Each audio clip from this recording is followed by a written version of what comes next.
Thank you. You may all be seated. Great. As you have your seats, please stand to the person next to you and tell them good morning. Thank you for coming, bright and early. Make them feel nice and comfortable. We will be seated for a while, so it will be a great time to know the person next to you. Make sure you know who they are, not their life story, just who they are and what they do. Resist the urge to tell them anything more. Fantastic. Now, the Kenya National E-Commerce Strategy was launched in 2023, and it outlines the country's approach towards integrating e-commerce into its economy. This breakfast today morning is not just a gathering of these stakeholders, but also a culmination of the first wave of this project. We'll be learning and sharing a lot about it, so please let's be as engaging as possible. Just to give us some housekeeping rules, in case you would like to use the washrooms, they are right outside, straight through that exit, and then you will take the first left. The door written washrooms, when you push it open, it'll send you to where you're meant to go. Yeah, let me not become any more graphic. The phones everybody's phone that is here, please let's keep it on silent so that we don't have any interruptions. Silent and, yeah, silent. It would be a bit awkward to hear some of the ringtones in the room. I would like to emphasize that upon entry into this space, you have given us consent to use your image and video and your image for the use of this event. So if the cameras come near you, because they will, please just smile. Don't be so hard-faced. It's a breakfast, you know? So turn to your neighbor and show them how you'll be smiling. If that neighbor isn't smiling, tell them, surely, we can't take pictures this way. So make sure that they make you feel very, very, very welcome. Now, I would like us to acknowledge some of the guests who are here. Our key guest, who is our chief guest, Mr. Michael Mandu, who is the Acting General Secretary, State Department for Trade, Ministry of Investments, Trade and Industry, representing the PS Trade. Let's appreciate him. Thank you.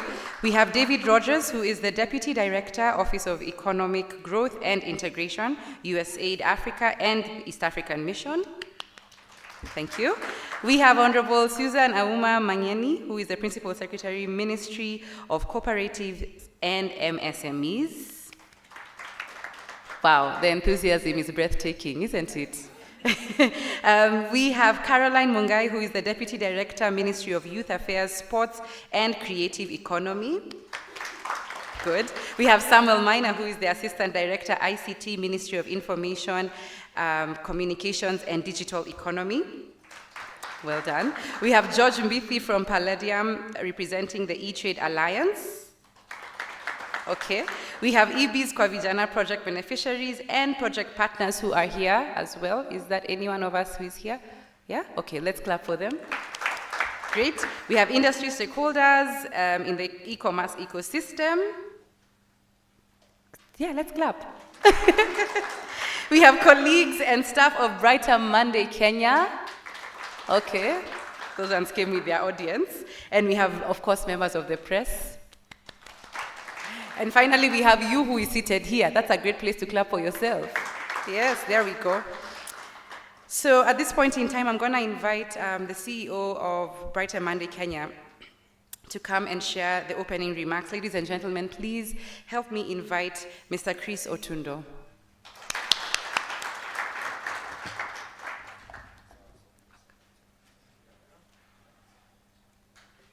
Thank you, Nyawera.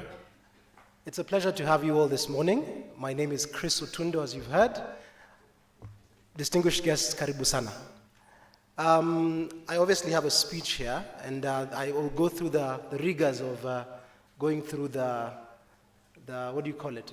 In Kikuyu, semu taratara, the process of going through the acknowledging our guests. But I really would like to say I'm honored that you all made it today. This is really a pivotal moment for us as BrighterMonday. It's been a journey, Sylvia. We've journeyed and we've supported quite a number of youth, and we're really excited to speak with you all. So, Bwana Michael Mandu, Acting Secretary General or Secretary of State Department for Trade, Ministry of Investments, Trade and Industry, representing the PS Trade, karibu. David Rogers, the Deputy Director, Office of Economic Growth and Integration, USAID Kenya, is just around the corner, but we acknowledge him. Honorable Susan Auma Mangeni, the Principal Secretary, Ministry of Cooperative, who's also on her way We're really delighted to have her with us.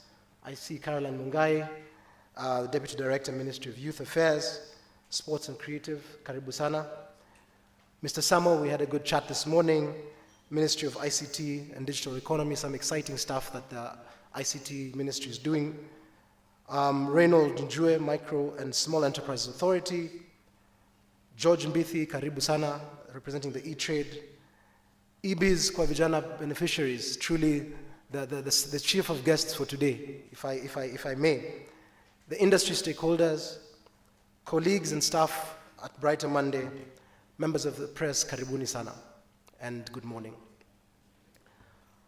I'm truly delighted, like I said earlier, to welcome you this morning as we celebrate the success and conclusion of the first phase of e-Biz Kwa Vijana project, alongside our partners, the USAID and eTrade Alliance, launched in August 2023. The e-Biz Kwa Vijana project represents our commitment to empowering young entrepreneurs in Kenya by providing them with the necessary tools, training, and support to thrive in the digital economy. Just to give you a sense as to what the project was about, we designed a project that was aimed at training 1,000 young entrepreneurs aged between the age of 18 to 35 on how they could leverage online trading and digital platforms. And also the goal was to onboard 600 of them onto these e-commerce platforms. I'm happy to note that the e-Biz Kwa Vijana project has actually exceeded this milestone. We've trained more than we had anticipated. This is an indicator of the hunger for support and the strong entrepreneurial spirit in young people in Kenya today. At BrighterMonday, we recognize and acknowledge the immense potential and the power of e-commerce to revolutionize the local entrepreneurial landscape by equipping young people with necessary knowledge and tools to expand their market opportunities. It's worth noting that the project design also covered women entrepreneurs and people with disability. Iram, this is where you come in, and we were really excited to partner with you. In that regard, allow me to recognize our funding partners, USAID, through the eTrade Alliance, and we'll obviously acknowledge them once our colleague comes in as well. Implementing this project has been both a delight and a learning experience about your steadfast support. I was saying earlier that BrighterMonday perhaps is not the natural choice to lead this charge in the space of e-commerce, but we found ourselves here and we've embraced it. We are supporting the big players, Jumia, Gigi, Kilimall, the Googles of this world, and we are really at the forefront, making sure that the conversation on e-commerce is really taken seriously. Allow me once again to highlight some of the successes and learnings that we've enjoyed. Like I said earlier, some of the highlights are that as part of this project, we've successfully trained 2,000 learners. Now, if you're in class, all of you who went to school, there's a pass mark, there's certain numbers you track. So our goal to meet 100% was to train 1,000 learners. We've actually trained 2,000. So what percentage did I get? Or did we get? 200%. Yeah? So we trained them using our learning management system, and women represented 41%. In this regard, in addition, 800 learners actually completed everything and their journey during their journey with the e-Biz Kwa Vijana project. We trained 62 persons with disability. Women represented 55% of the online program. In addition, we conducted some physical training. So while we did a lot of online, we actually trained 248 of these learners physically. And we've learned that perhaps for some of these traders, and you guys can give us the feedback, training you physically is sometimes more impactful. And so perhaps in the next phase, we will consider that. We're really proud to report that the trainees, some of whom are present here today, 666 of them are MSMEs. And we have successfully onboarded them onto some of the various e-commerce platforms. We're delighted by this outcome, and are already speaking with our partners, USAID, eTrade, on potentially doing this again. And this time we want to do this even bigger and better across the country, not just in Nairobi.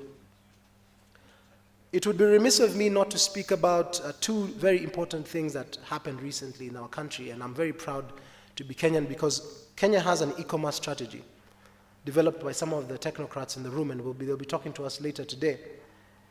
And since the project inception, this e-Biz Kwa Vijana in 2023, our implementation journey has focused on building key relationships across the ecosystem. So like I said, last year, for the first time, I believe in the country, we brought together the e-commerce players. And the goal was really to ensure that young entrepreneurs and MSMEs can thrive in e-commerce. Our government, Kenya, launched the Kenya National E-Commerce Strategy, and it outlines key opportunity areas for growth and development for the sector, cutting across policy, investment, public-private sector coordination. As the e-commerce sector's growth blueprint, the strategy provides sector players wide opportunity for inclusive growth while tackling challenges that have hindered progress over the years. Just to mention some of the things emerging, the strategy aims to foster widespread utilization of trusted and secure e-commerce services across Kenya. By championing enhanced digital infrastructure, the strategy seeks to expand opportunities for all businesses countrywide, noting that Kenya enjoys 96% internet penetration, believe that, allowing economic participation, inclusivity, and accessibility for marginalized groups. The strategy, however, notes some challenges that as stakeholders we need to help address, such as limited access to digital devices, and some of our partners in the project in phase 1 and in phase 2 are Safaricom, and other players who will come in to really support some of the ecosystem players and vendors and traders with phones, with internet, because these are big challenges that are being seen. There's obviously regulatory hurdles related to data privacy and legal frameworks that need attention, and I encourage you all to read the strategy. It made for good reading, because then you see some of the good plans the government has for our country, including inculcating ICT in schools, all the way from primary, so that they begin to learn how to leverage technology. And this is not something new. It's been done very well in countries like Finland, across Europe. There's good countries and there's good case studies of countries really leveraging technology to transform their economies. Obviously, what's on all your minds, the finance bill, which is coming up soon. I'll try and not be controversial because I have government in the room. But for sure, some of the suggestions will have an impact on the e-commerce space. I'll mention some of them. Obviously, there's the abolition of digital service tax and introduction of the significant economic presence. There's obviously stuff around withholding tax on sellers within marketplaces. There's something around data protection amendments that will exempt personal data disclosure for tax purposes. So you can't say, this is my private information. The taxman needs to know. And obviously there's proposed changes in excise duty, eco levy, motor vehicle, and all of these will have an impact. And perhaps, like I said, not to be controversial, I think for you, because you operate in our country and you must follow its laws, the goal for you is to adjust and adapt, right? Not so much to complain, but figure out how you can adapt. Obviously, we will continue to lobby as an industry to see if some of our proposals are listened to, but should it not happen, does it mean you shut down? And does that mean the end of e-commerce in Kenya? No. So we need to adjust, we need to adapt, we need to find more creative ways of operating our businesses. In 1 minute it will be the tax, next minute it will be COVID, next minute it will be something else. It will be a flood, right? And we also floods not too long ago. So there's all these disruptions that business enjoys or does not enjoy, but then it doesn't mean that businesses will not thrive. So in conclusion, as stakeholders in the sector, we must speak up and be heard.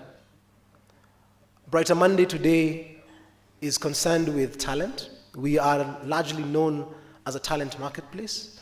We are concerned with bridging the talent gap in Africa, alongside my sister companies, Jobaman in Nigeria, which is the largest job board in Nigeria, Jobaman in Ghana, BrighterMonday in Uganda, BrighterMonday in Kenya. And so you might ask, why is BrighterMonday concerned with e-commerce and supporting the ecosystem? So For all intents and purposes, BrighterMonday is also an e-commerce platform. But more importantly, we are concerned with the gap in terms of the skills available to power e-commerce.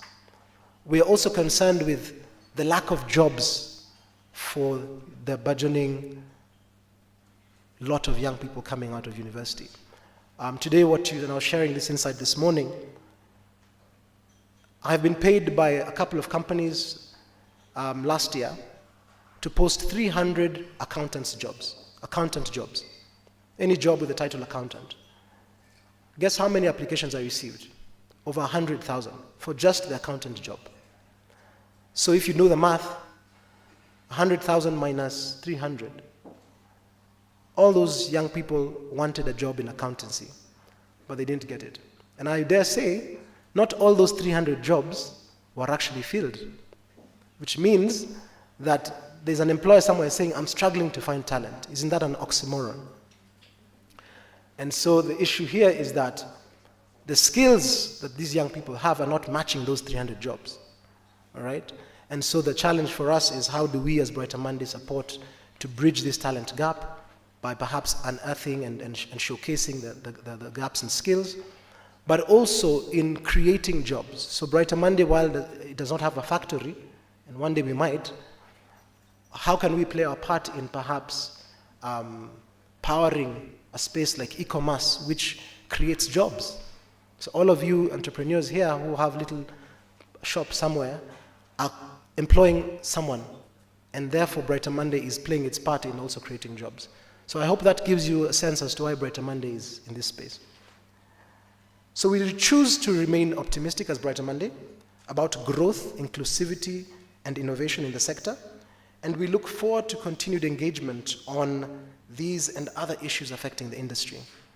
It really gives us pride, and I was telling Chris Odongo earlier, there was a forum just yesterday by the Chamber of Commerce, the Kenya National Chamber of Commerce, that was talking about the same thing we're talking about today, digital trade. So it means there's suddenly a lot of conversation in this space, and it's only good. Yeah, it's only good, and I think there's another one tomorrow as well, and Chris will talk to us about it. So it means there's definitely interest in this area. So like I said, our guests of honor today, while it is Wanamando as well, is also the beneficiaries. Congratulations to you all. You make us proud. We're really happy to be here with USAID and eTrade Alliance, our partners, for the successful project. And we look forward to the second phase. I look forward to repeating this when one of our other chief guests arrive. Thank you all once again for agreeing to be part of this conversation this morning. And please enjoy yourselves, participate, and karibuni tena. Asante.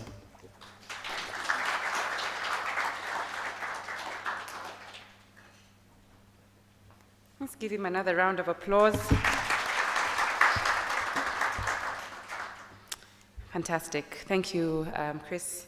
It is encouraging to see BrighterMondays brightening many days in the workplace, isn't it? That's a hashtag ukiona ujue imetoka hapa. Great. Just to bring you up to speed, we will be continuing. You can use the hashtags that will be available. I'll be sharing with you all that shortly. But at this point in time, allow me to invite George Mbithi, who is the Senior Communications Manager at Paladium. George is an experienced corporate and development communications professional with over 14 years of expertise. He is currently the Senior Communications Manager for Paladium's corporate office in Kenya, supporting Paladium's projects in East and Southern Africa region with marketing and communication services. Previously, he was the Communications Director for USAID Kenya Investment Mechanism.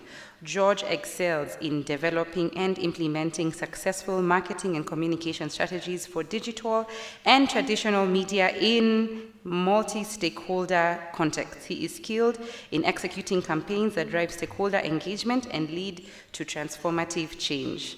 Now, a man with 14 years experience is worth a very warm welcome, right? Let's appreciate George as he comes up.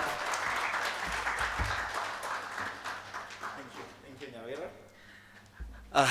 Good morning, everyone. You know, when you give your profile to people like Nyawira, they read it and you're like, okay, who is that guy? They put some emphasis on some statements that you didn't have when you were writing it. But thank you so much. Allow me to be a typical Kenyan and say all protocols observed.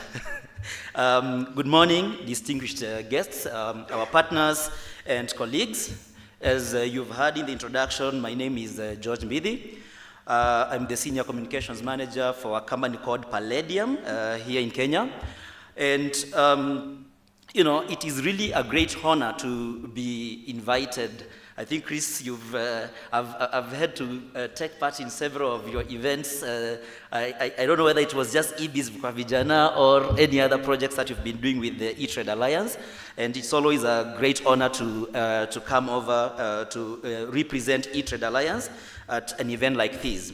And today we are celebrating the closeout of the e-Biz Kwa Vijana project. I hope your week is coming to an end well. I want to really extend my gratitude to all of you for honoring our invitation this morning. Allow me to start by introducing Paladium, because I know not many of us, maybe there are some of us who may not know who Paladium is. We are a global impact firm, and we believe in linking social progress with commercial growth. Our mission is to create positive social and economic impact through a combination of strategic consulting, innovative project delivery, and long-term partnerships. Here in Kenya, for the last over 23 years, we have actually been in Kenya for 23 years, we've been able to work on various projects aimed at fostering economic development and improving livelihoods. Our work spans across multiple sectors, including health. I think the people who have been following issue about health, we are the guys who are leading digitization of health data at the Ministry of Health. We've done work around education, economic growth, climate change, among other sectors. And this just shows the commitment of Paladium to fostering sustainable growth in the country. Now, today, it's not all about Paladium, so I will not talk at length. If you want to know more about Paladium, maybe you can talk to me during the break. I'm here to talk about the eTrade Alliance, which is a global development initiative that we are proud to be part of. The eTrade Alliance combines private sector resources, technologies, expertise, and investment with support from USAID, and I've seen Dave has arrived.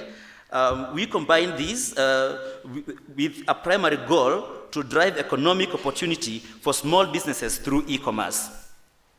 The alliance is co-implemented by Paladium, again, and the NextTrade Group. And we collaborate with partners like BrighterMonday, who has been leading our project e-Biz Kwa Vijana here in Kenya. Now, the eTrade Alliance represents a powerful synergy between private sector and the development agencies. By leveraging the strengths of both, it aims to foster an environment where small businesses can thrive in the digital economy. This partnership is a vital one, as it brings together the innovation and agility of the private sector with the development expertise and resources of the national development agencies like USAID. The e-Biz Kwa Vijana project is a testament to this commitment of fostering economic opportunity and growth for small businesses in Kenya. This initiative focuses on skills development, which Chris talked really deeply about. It also looks at providing young people and talented Kenyan entrepreneurs with the knowledge and abilities to build their businesses through e-commerce. By equipping these young entrepreneurs with these necessary skills, the Alliance aims to create a generation of business leaders who can drive economic growth and innovation. For the Kenyans who are here, e-Biz Kwa Vijana is really about youth. It's like a translation of e-business for the youth. And this emphasizes our dedication to empowering the next generation. The project specifically targeted young entrepreneurs, providing them with the tools they needed to succeed in the digital marketplace. Now, Kenya's adoption of digital technologies and its steadily growing digital commerce ecosystem present significant opportunities for SMEs. As a country, we have made remarkable strides in embracing digital transformation, which makes it an appealing destination for development programs and public-private partnerships like the eTrade Alliance.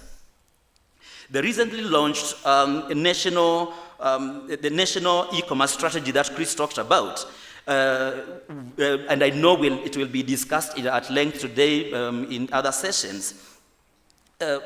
It reflects the forward thinking of Kenya in this space of e-commerce. I would like to highlight some of the core activities and achievements of the e-Biz Kwa Vijana project, all of which have been successfully delivered by our partner BrighterMonday Kenya.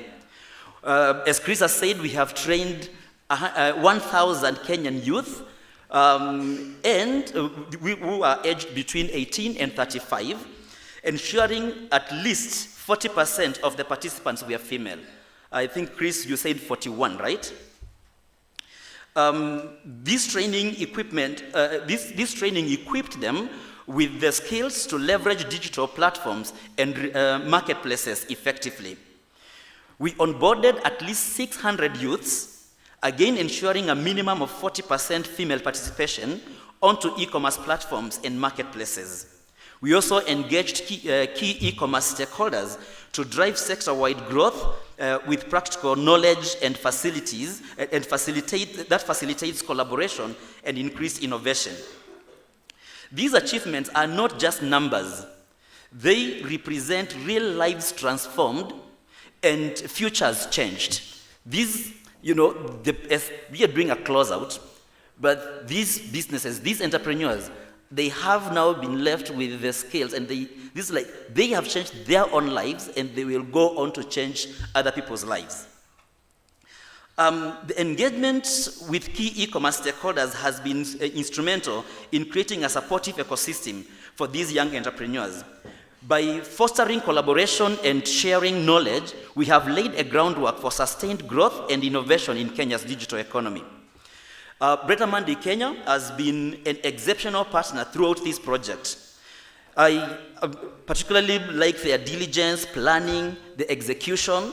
That has really become like a model for eTrade programs across the geographies. So the way BrighterMonday really approached implementation of this project is something that eTrade Alliance is really looking to use as a model in other geographies, and maybe scaling it in what Chris is talking about, phase 2. I don't know who promised you phase 2. So as we celebrate the successes of e-Biz Kwa Vijana project, I would like to take this opportunity to mention the upcoming e-commerce day. It will be held later in November, and the actual dates and venue and the program and all that will be communicated. Know that all of you are in our database as our partners, and the actual, when we will communicate. So the event will be another platform for us to share insights, celebrate achievements, and explore new opportunities for collaboration. So I will encourage all of you to participate and contribute to the discussions that will shape the future of e-commerce in Kenya. That e-commerce day will be a significant event that brings together industry leaders, policymakers, and entrepreneurs. It will provide a platform to showcase innovations, discuss challenges, and explore opportunities for growth. We believe that such events are crucial for fostering collaboration, a collaborative environment where ideas can flourish, and look forward to having you there. Now, as I conclude, I would like to express my gratitude to all the partners, stakeholders, and participants who have contributed to the success of e-Biz Kwa Vijana project. We are very proud to have worked with the great group that we've worked with. Thank you very much, and I look forward to a very fulfilling and insightful day today. Thank you.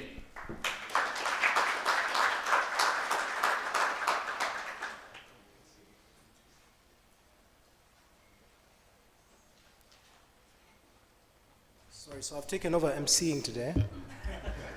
I just wanted to acknowledge our guest, our chief guest. My name is Chris Utundo. I'm the CEO of BrighterMonday. Usually we're told not to be proud and not to have hubris, but today is one of those days I'll be very proud. We scored 200%, David. David is the Deputy Director, Office of the Economic Growth and Integration at USAID. And I was just sharing earlier in your absence that some of the numbers we've been able to achieve because of the partnership we've had with USAID Palladium. And allow me to just mention some of them. So we were mandated to deliver 1,000 trained young people between the age of 18 to 35.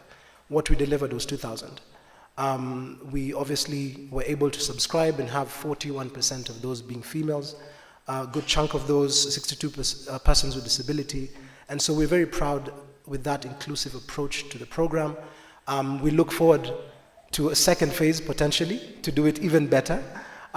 We had some very good learnings where training some of these traders online is a bit of a challenge because having them leave their premises to actually go into a platform and learn can be challenged. So we have some creative ideas around potentially doing it physically. So we trained about 200 of those 2,000 physically, where we went to the market to TIVET institutions and actually trained them. And it was very good. We're working with some partners, the likes of Safaricom, who will offer perhaps devices, will offer internet bundles to kind of power this whole conversation. So we're very excited about what we've achieved, and welcome once again. Thank you also once again, our chief guest, Wanamandu. We look forward to hearing from you. Thank you. I shall cede back the MC. Thank you. I think the benefit of BrighterMonday's multifaceted skill set. Great. Thank you so much, George, for such inspiring outcomes of what the first phase has been. At this point in time, we will be hearing concerning the impact report, which will be shared to us by Sylvia Mbabu, who is in charge of she's the partnerships lead, East Africa, BrighterMonday. Sylvia is a development practitioner with 15 years of cross-cutting experience managing socio-economic projects. She's the technical lead for the e-Biz Kwa Vijana project, coordinating cross-functional teams on implementation, operations, and collaboration for the project success. She also leads the partnerships pillar for all projects, all impact projects at BrighterMonday in the East African markets, currently overseeing multiple impact activities in the region while working closely with development partners who have aligned interests that focus on access to decent work for all, especially for the youth. How many of you here identify as the youth? How many of you feel it in the inside but hasn't crossed over the age bracket? You count as well. Ladies and gentlemen, please let's appreciate Sylvia as she comes up to share.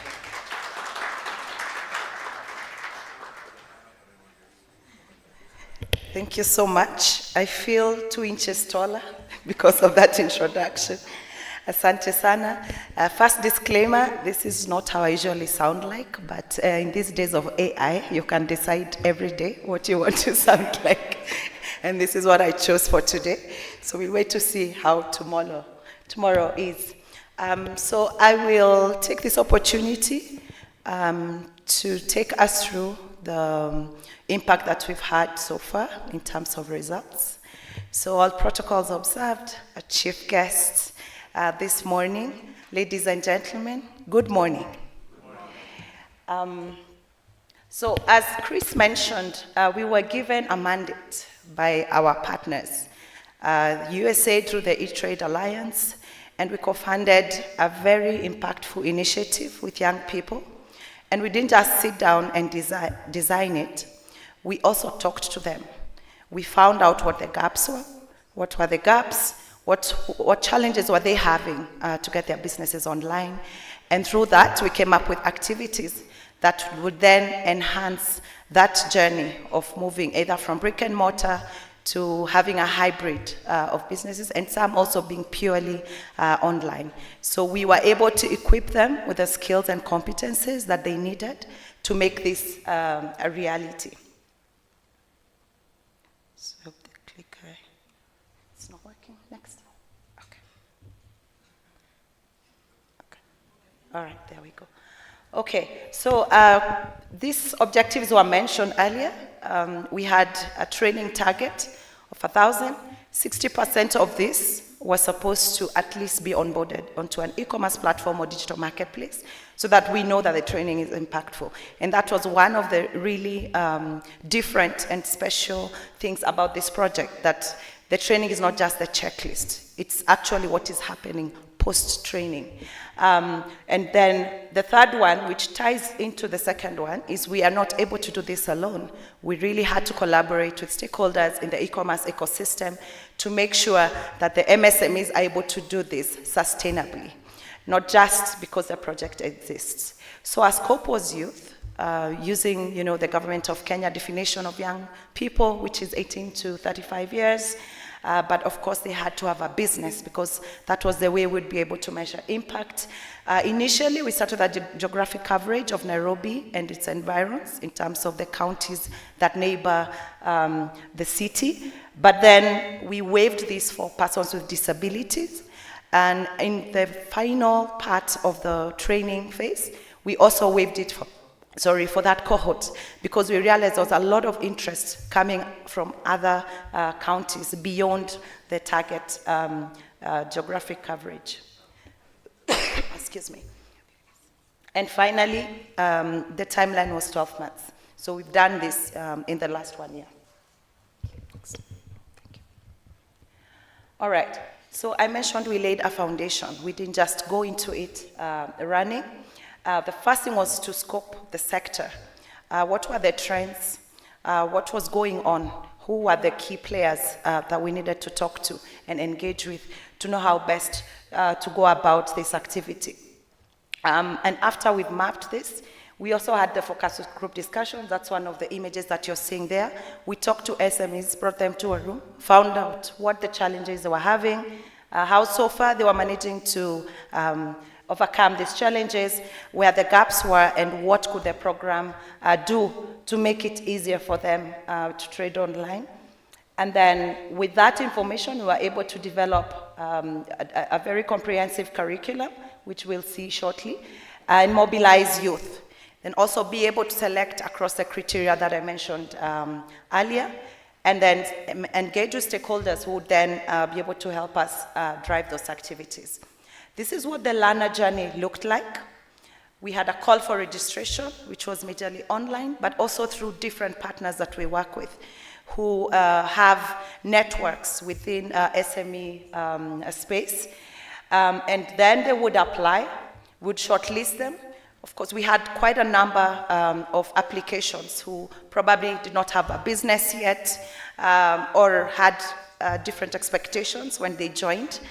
Probably not learning, they were looking for funding, for example, find out it's not a funding project, and so on. And so once we screened them through phone calls, it was very intensive and engaging in terms of interacting with the applicants. Then they would be onboarded into the learning management system that Chris mentioned earlier, online, to start their training. And we did training in a three-pronged approach. One, there was a self-paced training where you go online and learn at your own pace, at your own time. Content is available for you.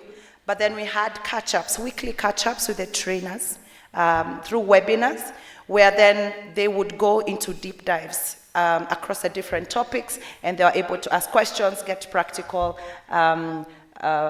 exercises to help them apply that knowledge in their businesses as they were running along. And then we had master classes, which were also both online and offline. We had online master classes with the different e-commerce platforms that we were partnering with, but we also had physical clinics for these e-commerces, which brought together, for these MSMEs, which brought together different players that offer different SME services. And they were able to interact with them, and they got linkages to services that would help their businesses. This included people who provide finance for both MSMEs, but also youth. It also included those who offer insurance services. We had logistics service providers like Pikamtani and the rest. So this is what the curriculum looked like. I won't go into the details, but the major pillars were mostly one, that they familiarize themselves with what the training would be like. How do they navigate the learning management system for those who are doing the learning online? But also, very importantly, they could already start opening their online shop immediately so that they apply what they are learning as they go, so that they don't have to wait till the end of the training program to do this, which we found to be really impactful, because then immediately they leave class, they can actually go and do it practically. Then, of course, you know, if you fail to plan, you plan to fail, and that was the main reason we did the strategy and business model module, which helped them to then strategize and be able to plan their businesses. Sorry. Excuse me, my AI voice is failing.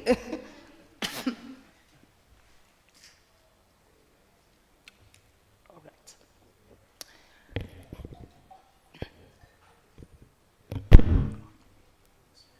Thank you.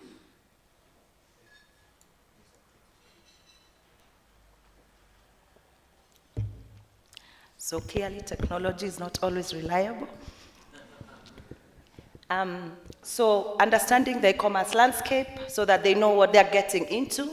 And here we learned how e-commerce needs to be demystified for small businesses. So use of jargon, but also understanding what is appropriate for them, which e-commerce models are appropriate for the different businesses sorry, that they run. Finally, digital marketing. The challenge here was for the MSMEs to be able to interact with their customer base outside of what they are used to in their brick and mortar or walk-in shops. How can they do the same in a digital or online context? And finally, the masterclasses that I mentioned earlier, where they learned how to do the online businesses on the different e-commerce platforms and digital marketplaces that we were partnering with. Okay, so this is what the registration looked like. I did mention that the larger proportion was coming from Nairobi and the environs. But then, as you can see, we had 37%.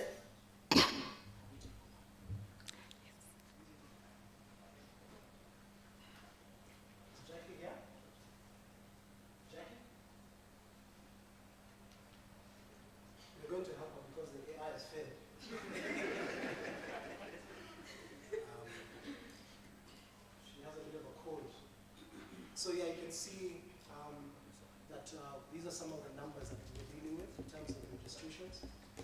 And you can see largely Nairobi obviously was the biggest call, or rather that's where we got majority of our numbers.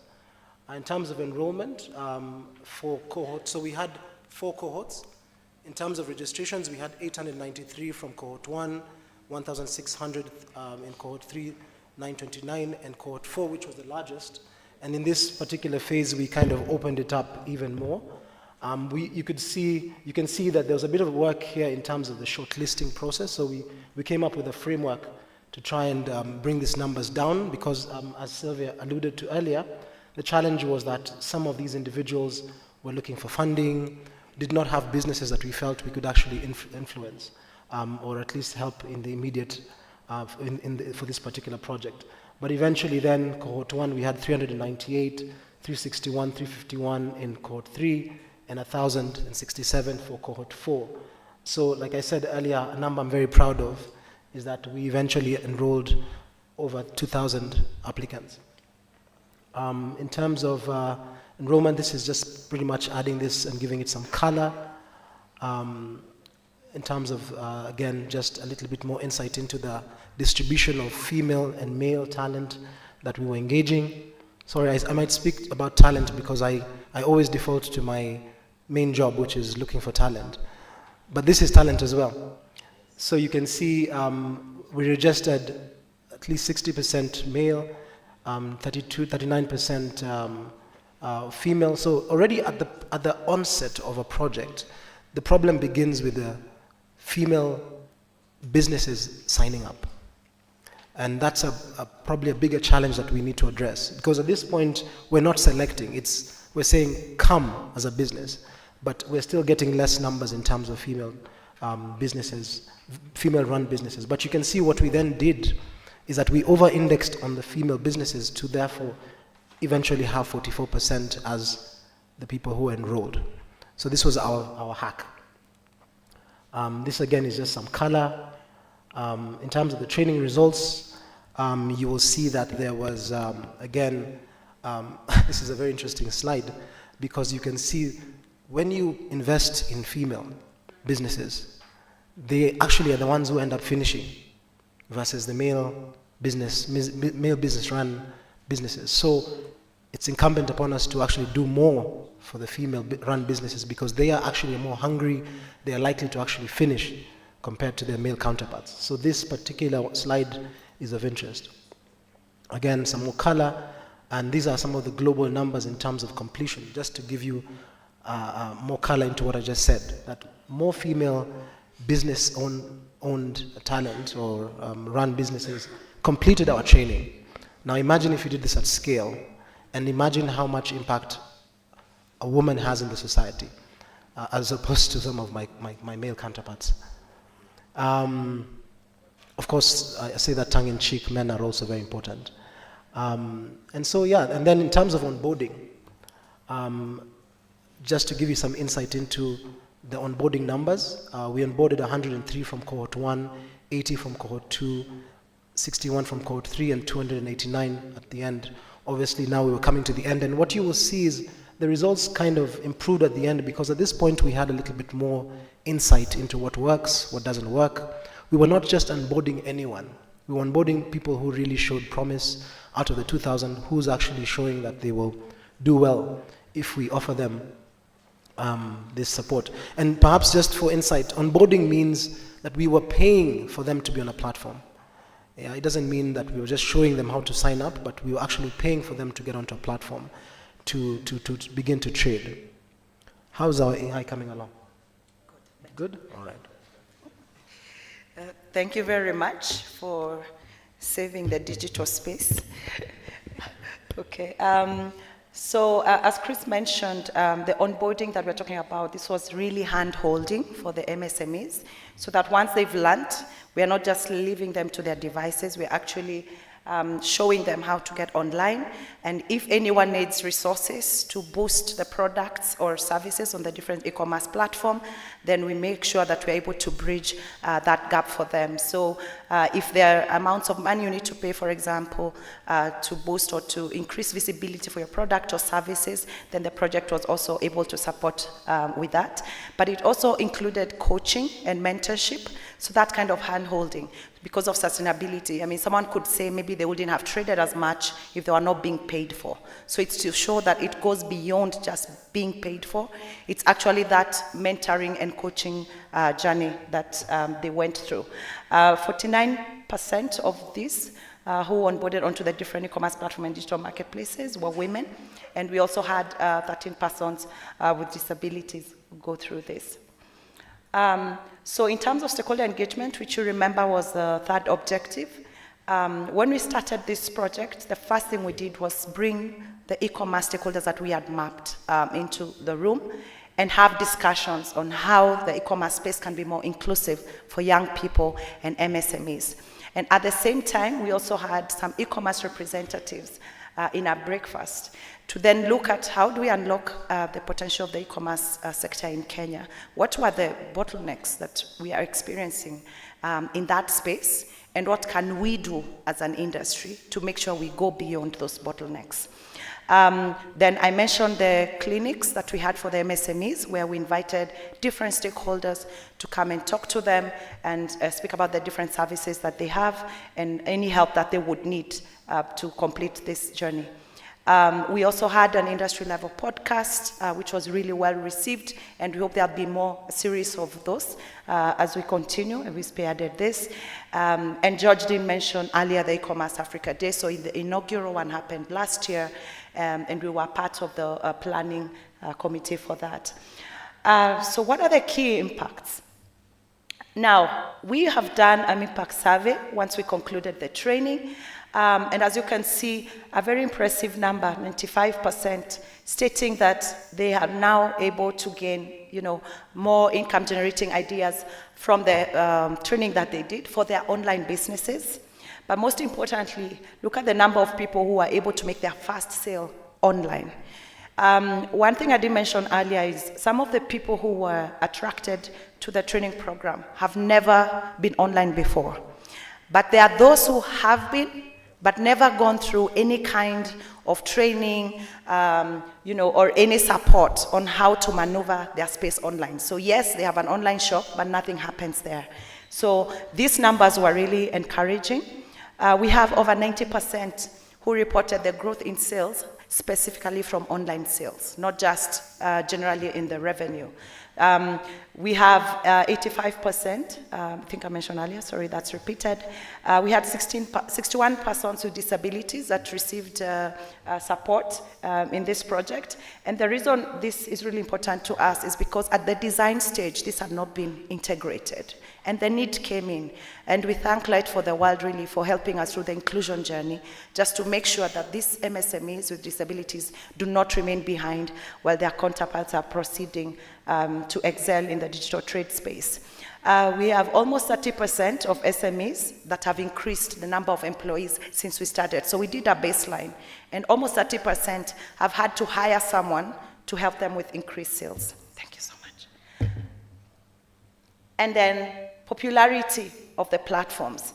Why this is important is because at the baseline stage, quite a number were shy to go onto these platforms for various reasons, mostly being lack of information. And so being in the training program, going through the e-commerce masterclass platforms, e-commerce masterclasses with these platforms and the digital marketplaces really helped demystify what it means to be on those platforms and what being on those platforms can do for their businesses. And then, of course, finally, what is also important for sustainability, how willing are they to proceed in this journey? So outside of project support, are they able to invest in making sure that their businesses stay online, are able to be visible to their customers, and they are able to make more revenue for their businesses? A bit around lessons learned, which is very important for future programming, and some also informed a bit of modifications as we implemented. And one of them, I think, that Chris alluded to earlier, was how are the initiatives considering the opportunity cost for this MSME to either trade or go online. So one of the things that was very important for us was to do polls on timing. When are the majority available? And in some instances, we would do a class twice in case there's a kind of a 50-50 split, so that then we either have some come join in the morning and others join in the evening. So how flexible are these training programs for them? Also being engaging, remind them, because interest could be there, but anything could happen in the business, that they may forget a class is supposed to happen at 2 p.m. So we did SMS blasts, we do emails, we do WhatsApp engagement, just to remind them about this. The hybrid approach, also mentioned earlier, online and offline. So not just assuming because it's e-commerce, it's digital, then it has to be online. We learned that lesson, and we were able to modify our approach as we went along. And then inclusion, that I just mentioned earlier, which includes the person with disabilities, but also the different learning capacities of the MSMEs. Some are slower than others, others need more visual aid to understand the concept, and so on. The information gap still exists based on the interactions that we had, the kind of questions that were coming from the MSMEs. So I think this is really a clarion call to the ecosystem, the e-commerce platforms, digital marketplaces, and other service providers, on what can we do to sensitize MSMEs, young entrepreneurs, more on the benefits of digital trade. Then we had the preference of these MSMEs in terms of barriers to entry. So the less requirements that a marketplace platform has, then the more preferred it is by the MSMEs. If I don't have to provide my tax certificates and all that, it's just plug and play. I just need to open an account, then that's easier for me as an MSME. And then finally, lack of digital marketing, which I mentioned, the difference between selling in a physical shop and being online, where you are not interacting one-on-one with your customer. What do I need to know? What skills do I need to acquire to make sure that I still thrive as a business? So we couldn't do this alone. I think when we started at the launch, I mentioned in Africa, a child is brought up by the entire village. It's a community initiative. So we had quite a number of partners. I may not mention all of them by name, but starting from training partners, well, international, but also Google, who helped provide training content, the e-commerce platforms and digital marketplaces that I mentioned earlier, who came in to provide the master classes and physical clinics for these SMEs so that they can trade better, and even provide packages for them that they could use when they onboard onto the platforms and start trading immediately. Safaricom, Chris mentioned that, Light for the World for inclusion, making sure that people with disabilities, and the rest also who joined us in the clinics, all those that are listed there, just to make sure that they're walking this journey with the SMEs. Also in the public sector, we work closely with government, starting with the State Department for Trade, where this mandate falls, Department for Information Communication and Digital Economy, and very strongly the State Department for Youth Affairs, who brought in the other different initiatives within that, including the Youth Enterprise Development Fund that I've mentioned down there, because they were very key, especially for those who needed capital access to scale up, to then get reasonable financing for their businesses. So it was really important, and I think for moving forward also shows that you really can't do this without including the different parts or the faces of the e-commerce landscape. So ladies and gentlemen, this has been our journey. We are very proud, as Chris said, of these achievements, but not because of our efforts and initiative, but the efforts and initiatives of everyone who has walked this journey with us. This is just one of the photos during the physical clinics that we had recently. Asanteni sana.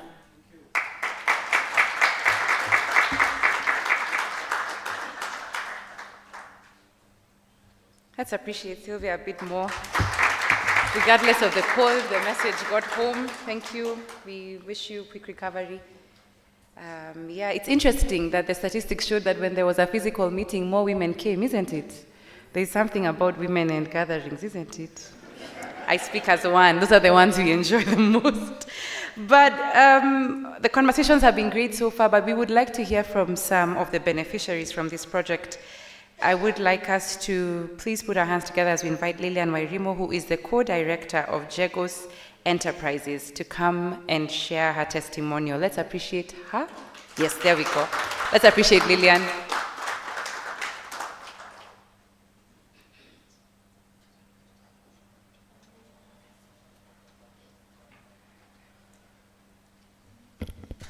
Wow, from this end, the eyes are many. We thank the Lord.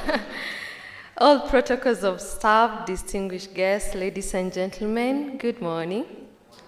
My name is Lilian Wairimo from Jegos Enterprises. I am privileged and I thank God for the opportunity to be one of the beneficiaries of the e-Biz Kwa Vijana. I am a young lady. We are always 16 at heart. Well, for the sake of record keeping, I'm 29 years old. 16 always. So that qualifies me to be a youth as well as a woman entrepreneur. I am also privileged to be part of the 53% that completed the training. So thank you so much. One, I want to say that at Jegos Enterprises, so we are suppliers and distributors of safety PPEs and firefighting products. Safety PPEs are personal protective equipment that is, from head protection. You've seen things like safety helmets, safety shoes, hand gloves, and all other items used other construction, manufacturing, and every other environment. We also supply firefighting extinguishers and all other products. So being that our main client has always been the government and corporate institutions, when we started out so let's see, how did we start? So I love that Chris said here that they received 100,000 applications for 300 job applicants. I presume I was among the 100,000. So once we finished campus, I believe that's something BrighterMonday should take up. Once you finish campus, you come out here with the mentality that you will always get a job. And so when in 2016 I graduated, I was very confident. In fact, I told my God, my first salary will be 200,000. So I applied the jobs. Hey, 200,000. And I'm telling myself, in 1 year I'll be driving. Hey.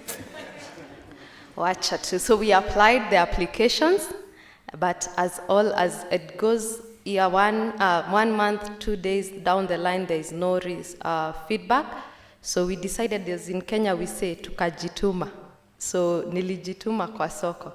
So from being in downtown, you go downtown, buy t-shirts, brand, come sell uptown, sell at 1,000, you bought the t-shirt at 200, you get 500, 300, and a day passes by. So in the process, Jegos was created. So we found out that we needed then to formalize, and in 2018, it was officially registered as a Kenyan business, and of course, VAT registered. And from there, the journey begins. So Jegos was starting out more of just supplies, general supplies under the AGPO, youth tendering. So that's what we were doing. Then came 2020, and COVID hit, and we all know what happened in the business space.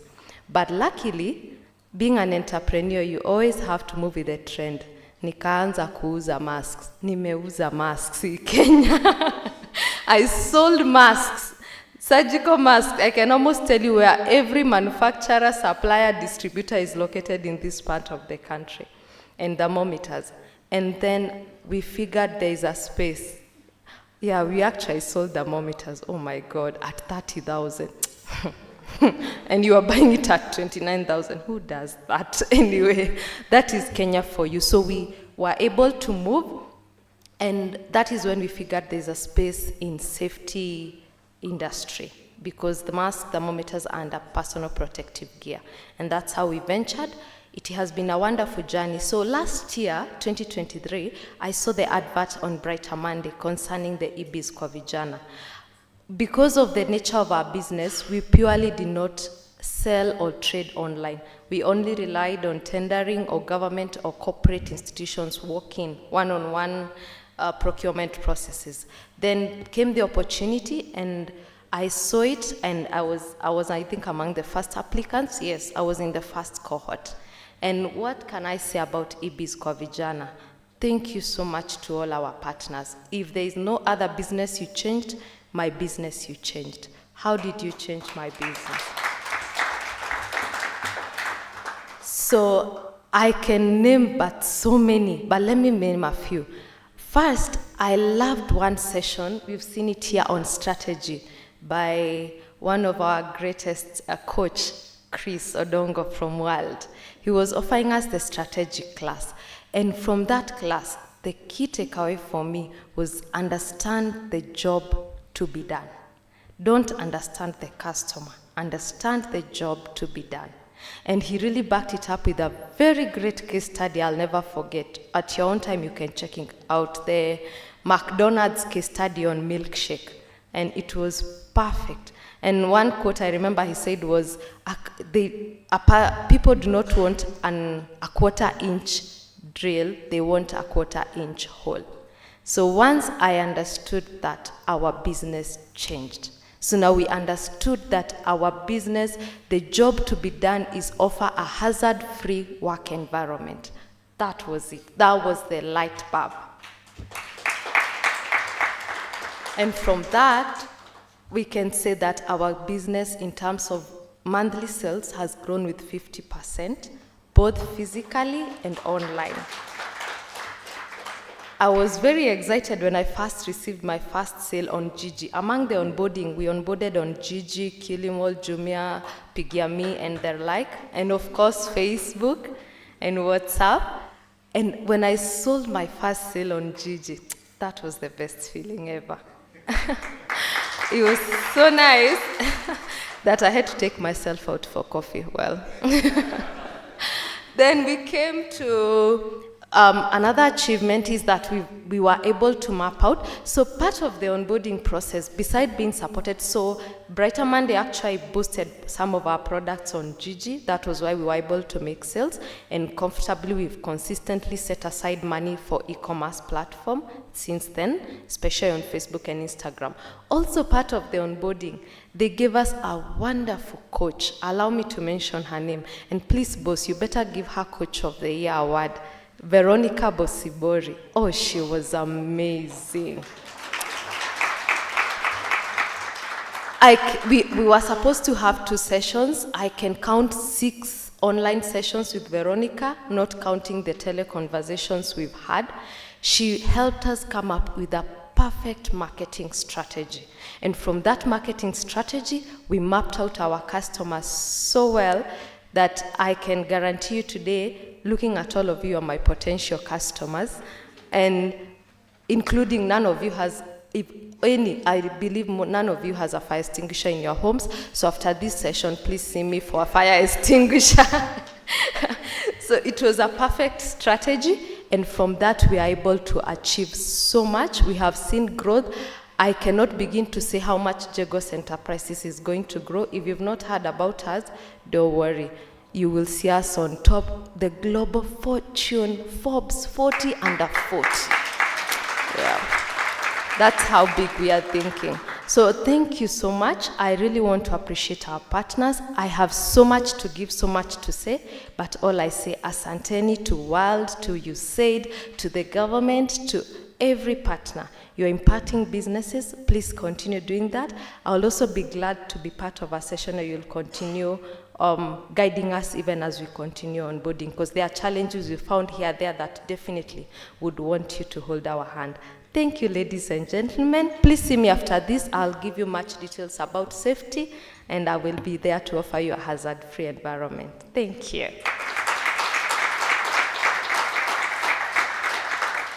Thank you. Thank you, Lillian. Yeah, so many things to say about safety, but thank you. Thank you for making sure that it's available, and I appreciate Gigi also for making her have a coffee budget, for rewarding herself. It's very important. I'm gonna ask that Victor Waliaula, founder and owner of Jenkins Computer Solutions, to come up, as he too is a beneficiary. We are running a bit behind schedule, so I would like us to keep it very brief. Yes, so let's appreciate Victor as he comes up.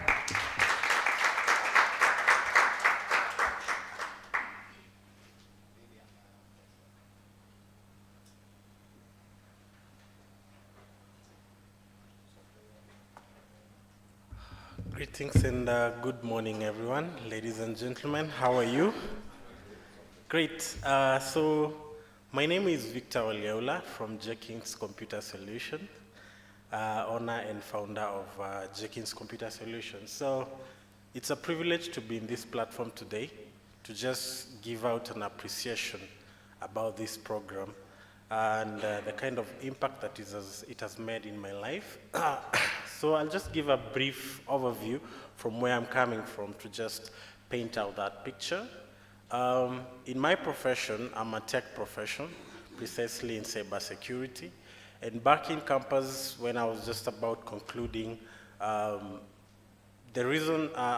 passion that informed the start of this business was because I used to work a lot with computers, studied all the hardwares and the software, a bit of it. So I had that technical understanding of how computers operate. That is what actually triggered me. After school, people would consult, I need this kind of machine, I need this kind of computer, I need to work on this and that, and I will give that expertise.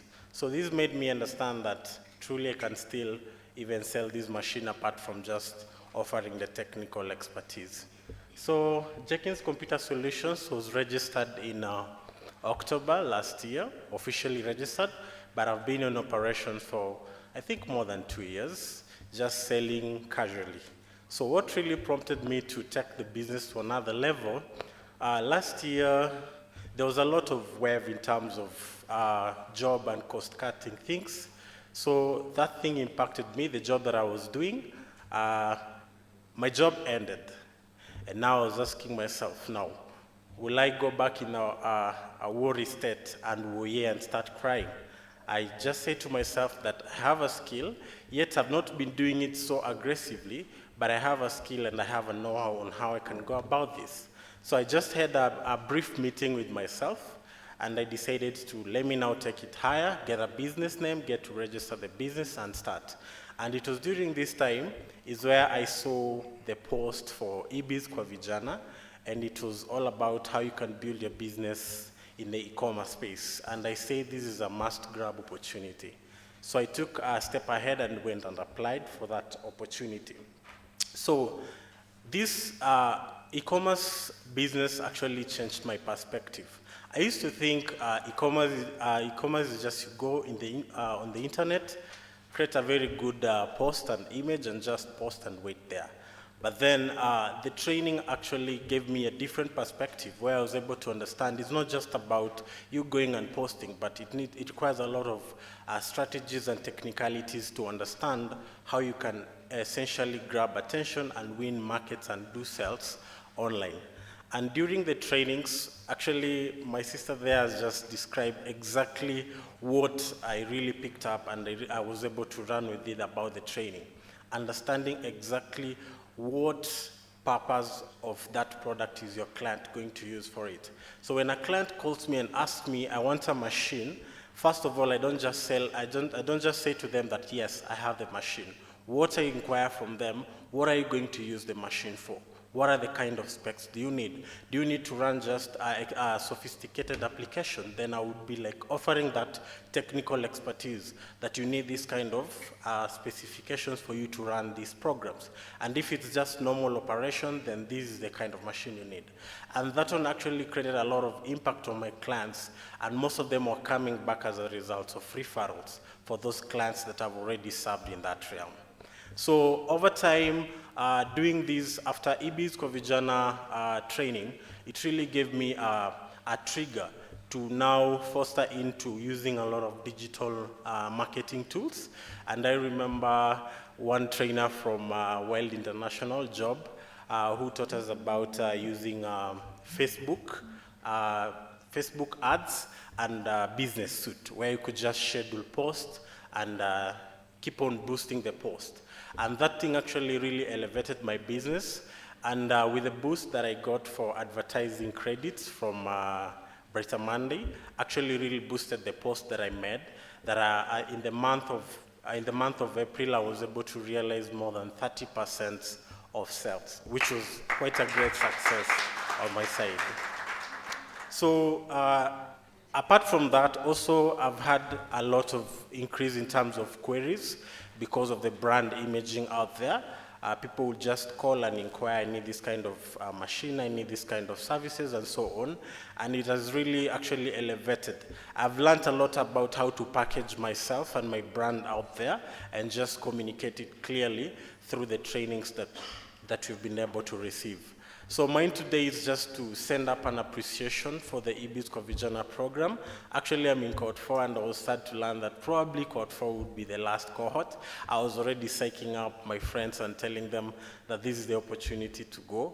But today I'm here to show a lot of gratitude and say that thank you so much for all the sponsorship of this program, the BrighterMonday and USAID for making it happening today, that I'm standing here as a true testimonial and beneficiary for the project. God bless you so much.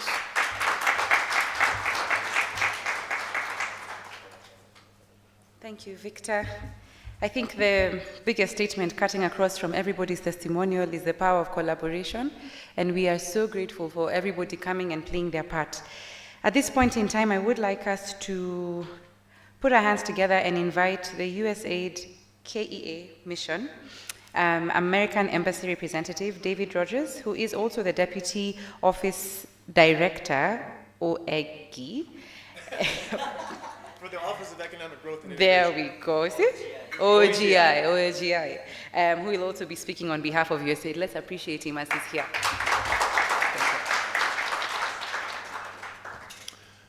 Distinguished guests, I'd like to rest on the protocols already observed. Good morning. Thank you. It's really great to be here.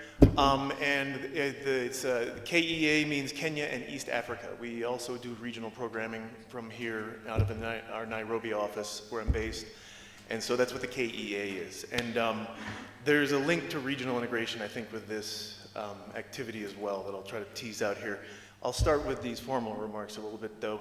So I'm so happy to be here at the closeout event. I've been learning a lot already. And as you've heard, this initiative is co-funded by ourselves and BrighterMonday Kenya under the Alliance for E-Trade Development, the E-Trade Alliance, which is a global program, by the way. And it's been a remarkable journey towards empowering the youth here that I've already heard. So you all know, I don't need to say, that Kenya stands at the forefront of a digital revolution in Africa. With a young, tech-savvy population, Kenya has the workforce to drive digital transformation in a vibrant market for digital consumers and entrepreneurs.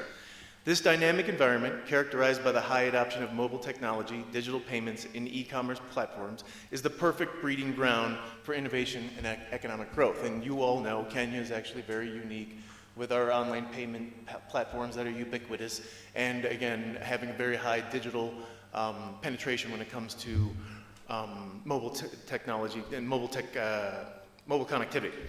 So the e-Biz Kwa Vijana project has exceeded our expectations. We're thrilled to celebrate the achievements of over 1,000 young entrepreneurs trained and over 650 onboarded to the digital marketplace. This is a key part here too that's being teased out, is that there's been a lot of business formalization through this project too. Now, say what you may about being formalized and the costs that might come with that, but formalization actually is part of the sustainability for your business in the long term. You can't stay informal and actually thrive. So I think formalization has costs, it has benefits, and so we need to recognize that. Formalization is an important aspect of developing the Kenyan economy, and we can use e-commerce to help do that. The other thing that really stands out to me is not just that 90% of folks had increased sales, but that the increased sales are no joke. I mean, Victor, you just said 30%, Lillian said 50%. I talked to some of the other folks outside there, they said 60%, 60%, one of them said 70%.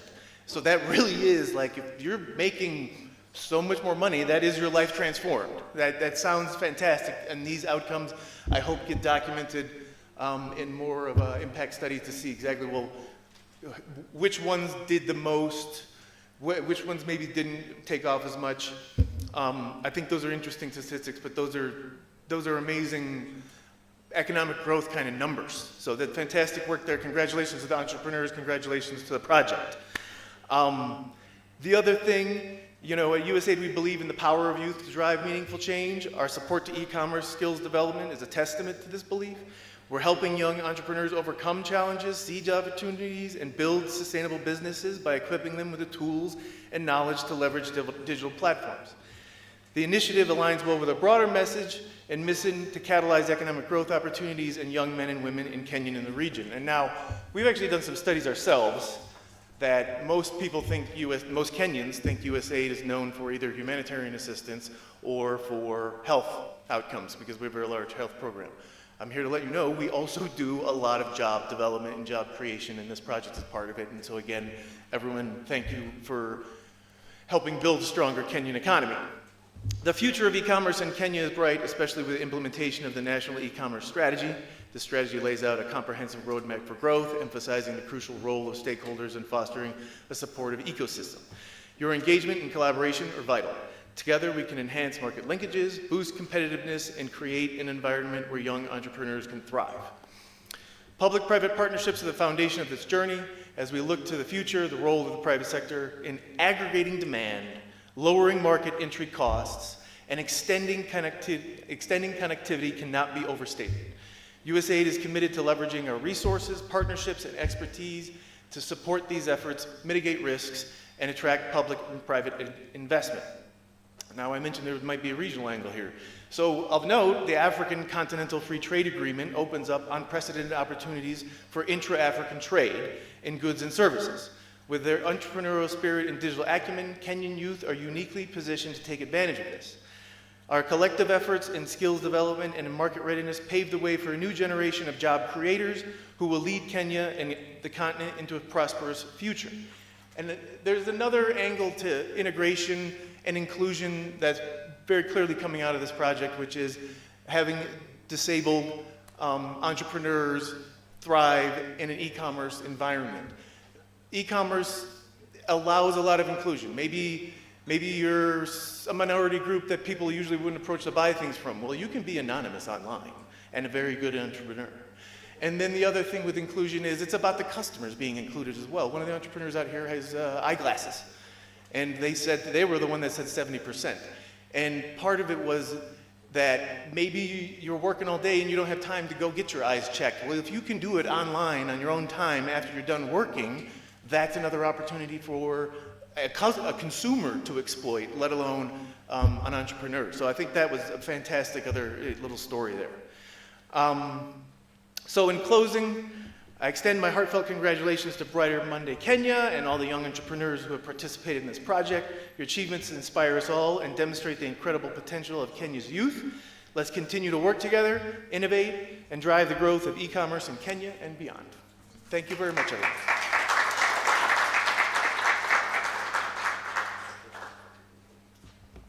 Thank you so much. Let's appreciate him one more time. So at this point in time, we're going to continue with the program, and I'm going to invite some remarks from the Ministry of Youth Affairs, the Sports and Creative Economy. I'm going to invite Caroline Mungai, who is the Deputy Director for Youth Development in the Ministry of Youth Affairs, the Sports and Creative Economy. I asked earlier how many of you are the youth. A few of you lifted your hands, and she'll be telling you where you lie in case you don't identify as the youth, isn't it? Let's appreciate Caroline as she comes.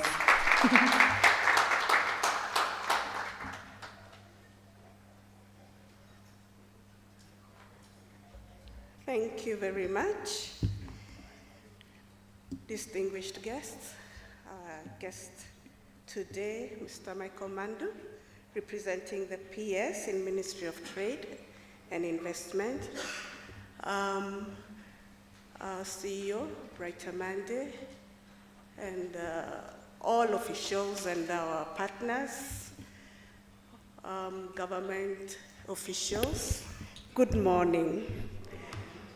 Thank you so much for inviting us as the Ministry of Youth Affairs. I've been told to let you know where you fall, whether you're a youth or not. Is there anybody who's above 65 years here? Anybody? Then we are all youth in this room. So we are all youthful people. Distinguished guests, I want to thank you so much for inviting us. Thank you to the partners who have been leading this course and helping our youth to grow. I want to really reiterate that the government of Kenya is committed to growing the youth holistically. And that is why within the State Department for Youth Affairs, we have 4 directorates, and one of the directorates is on entrepreneurship and skills development, specifically to see that the youth get the skills that they need to meet the job market. We have had many complaints about that gap, but the government has realized this, and we are working towards bridging it. So thank you so much, our partners. I am so impressed with the 2 youth who spoke here, Lilian Wairimo and Victor. I even wondered whether communication is part of your curriculum. Were you taught public speaking? They were very articulate. I think we should clap for these young people.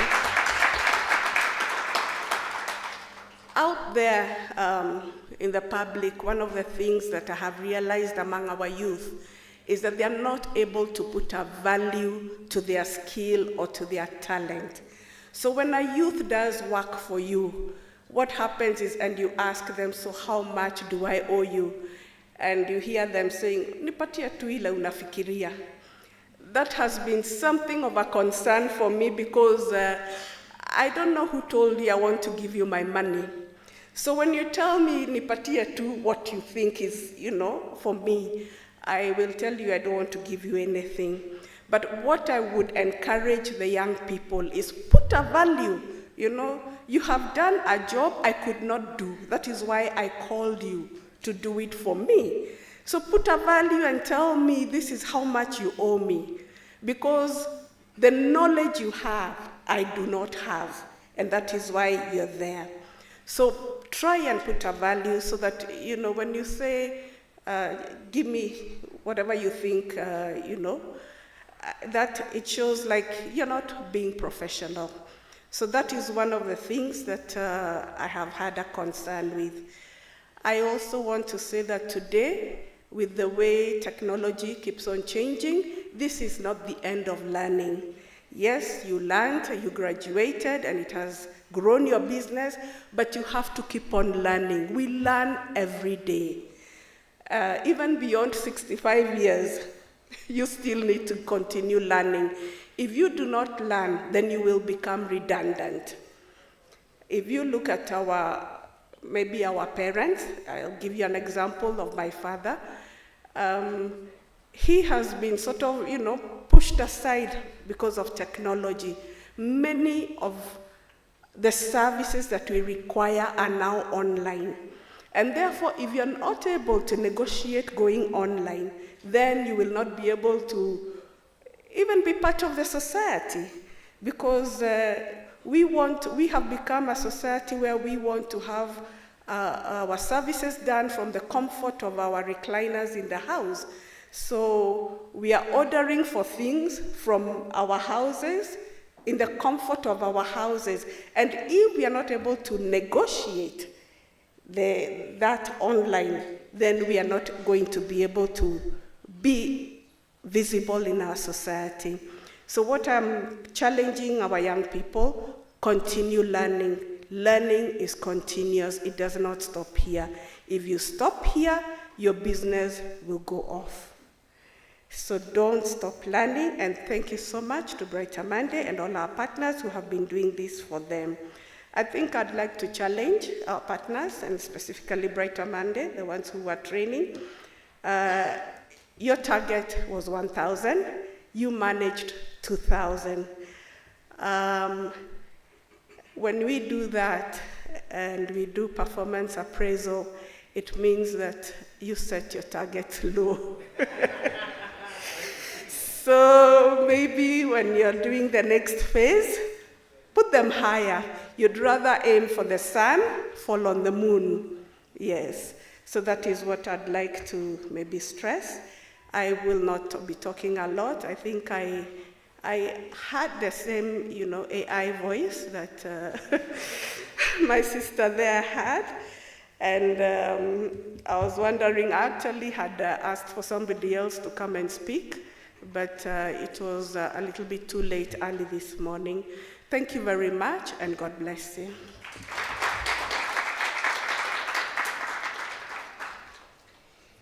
Thank you so much. I would like to apologize, as all of you have the program in front of you. We have made a small tweak in the program just to accommodate all the speakers who are here.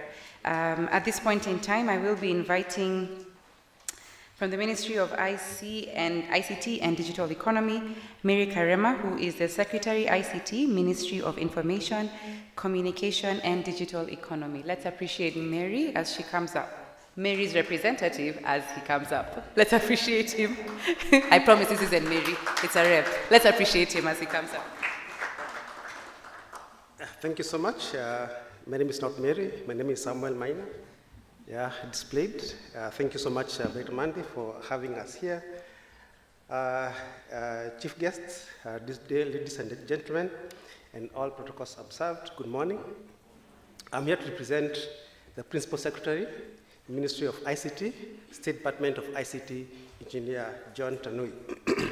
It is a great honor and privilege that I stand here today to discuss Kenya's national e-commerce strategy, a pivotal component of our country's journey towards economic transformation and digital empowerment in e-commerce and trade. E-commerce is not just a new trend, it's the future of commerce and trade globally. Kenya have recognized the immense potential of e-commerce and to drive economic growth, creating jobs, and fostering innovation. Today I will outline a few elements of our national e-commerce strategy and how it transforms our economy. First, our government have enacted several legal frameworks, such as the KICA 1998, that is Kenya Information Communication Act, Consumer Protection Act, Computer Misuse and Cybercrime Act of 2018, Electronics Bill of 2007, Industrial Property Act, and Copyright Act of 2001, among many other strategies that the government is putting on the ground. All this is to ensure that merchants and consumers are safe online. Some of the laws, however, need some amendments in order to seal any gaps therein. For example, the Act on Data Protection has a bit of a gap in how the implementation will be on consent given by the online consumers and merchants. On infrastructure, the government has taken a bold move by committing to lay 100 kilometers of fiber across the country, which will penetrate even to the most remote areas of our country. By installing public Wi-Fi's in rural areas, the government ensures that all Kenyans have the opportunity to participate in the digital marketplace. A total of 1,262 public Wi-Fi's have been installed, and many more being planned for day by day. The government is keen in improving logistics and delivery systems by facilitating efficient and reliable e-commerce operation. The Postal Corporation of Kenya provide accessible, affordable, and reliable services to all parts of Kenya. By its network of postal services, it's working and also working with other courier services to extend its range of services to include even to the doorstep delivery. However, there are challenges in the global addressing systems that the government need to address so that deliveries can reach their destination in time. Kenya Trade Network Agency is in the forefront in facilitating trade logistics and information exchange through the single window system, and is actively engaging in regional and international trade agreements to facilitate cross-border e-commerce by standardizing e-commerce practices and ensuring interoperability. Kenya is opening doors for all business access to the global market. However, Kenya is still working hard to develop the skill, and that is the skill gap, which is a critical success of e-commerce. Through various training programs and initiatives, the government have taken keen initiative of equipping youth with various digital skills that are required. Programs like Jitume program, for example, which have benefited 28,000 youth, and also the Ajira Digital program, which have benefited 482,000 youths across the country. Micro, small, and medium enterprises are the lifeblood of our economy. Our strategy includes measures to support MSMEs in adopting e-commerce. The government is facilitating access to finance through various financing models, e.g. the Youth Enterprise Fund, the Wealth Fund, and also the Hustler Fund. The government is promoting the use of secure and reliable online payment solutions and establishing effective dispute resolution mechanism through the National Payment Strategy 2022 to 2025. These efforts are designed to protect consumers and improve service deliveries and foster trust in e-commerce transactions. Thus, the government is encouraging all Kenyans to shop online with confidence. Kenya is a leader in digital payment innovations. For example, the M-Pesa that has revolutionized the digital payment space, and thus supporting the startups and tech incubators that focus on developing and integrating e-commerce solutions. By fostering an environment that encourages innovation, we are positioning Kenya as a hub, technological hub, advances in e-commerce while adopting the cashless society. While we have made significant progress, we must acknowledge the challenges ahead of us. And some of them is the digital divide, which remains a critical issue, and we are committed to bridging this gap by expanding the internet access and providing the digital literacy. Also strengthening our cybersecurity measures so that to protect our digital infrastructure and build trust among the online consumers. Lastly, the government is continuously refining the regulatory framework to keep pace with the rapidly evolving e-commerce landscape. In conclusion, ladies and gentlemen, the national e-commerce strategy is more than a plan. It's a commitment to a brighter, more inclusive future for Kenya. By harnessing the power of e-commerce, we can drive economic growth, create jobs, and improve the quality of life of all Kenyans. Together, let us embrace the digital revolution and work towards a prosperous future for our nation. Thank you very much, ladies and gentlemen.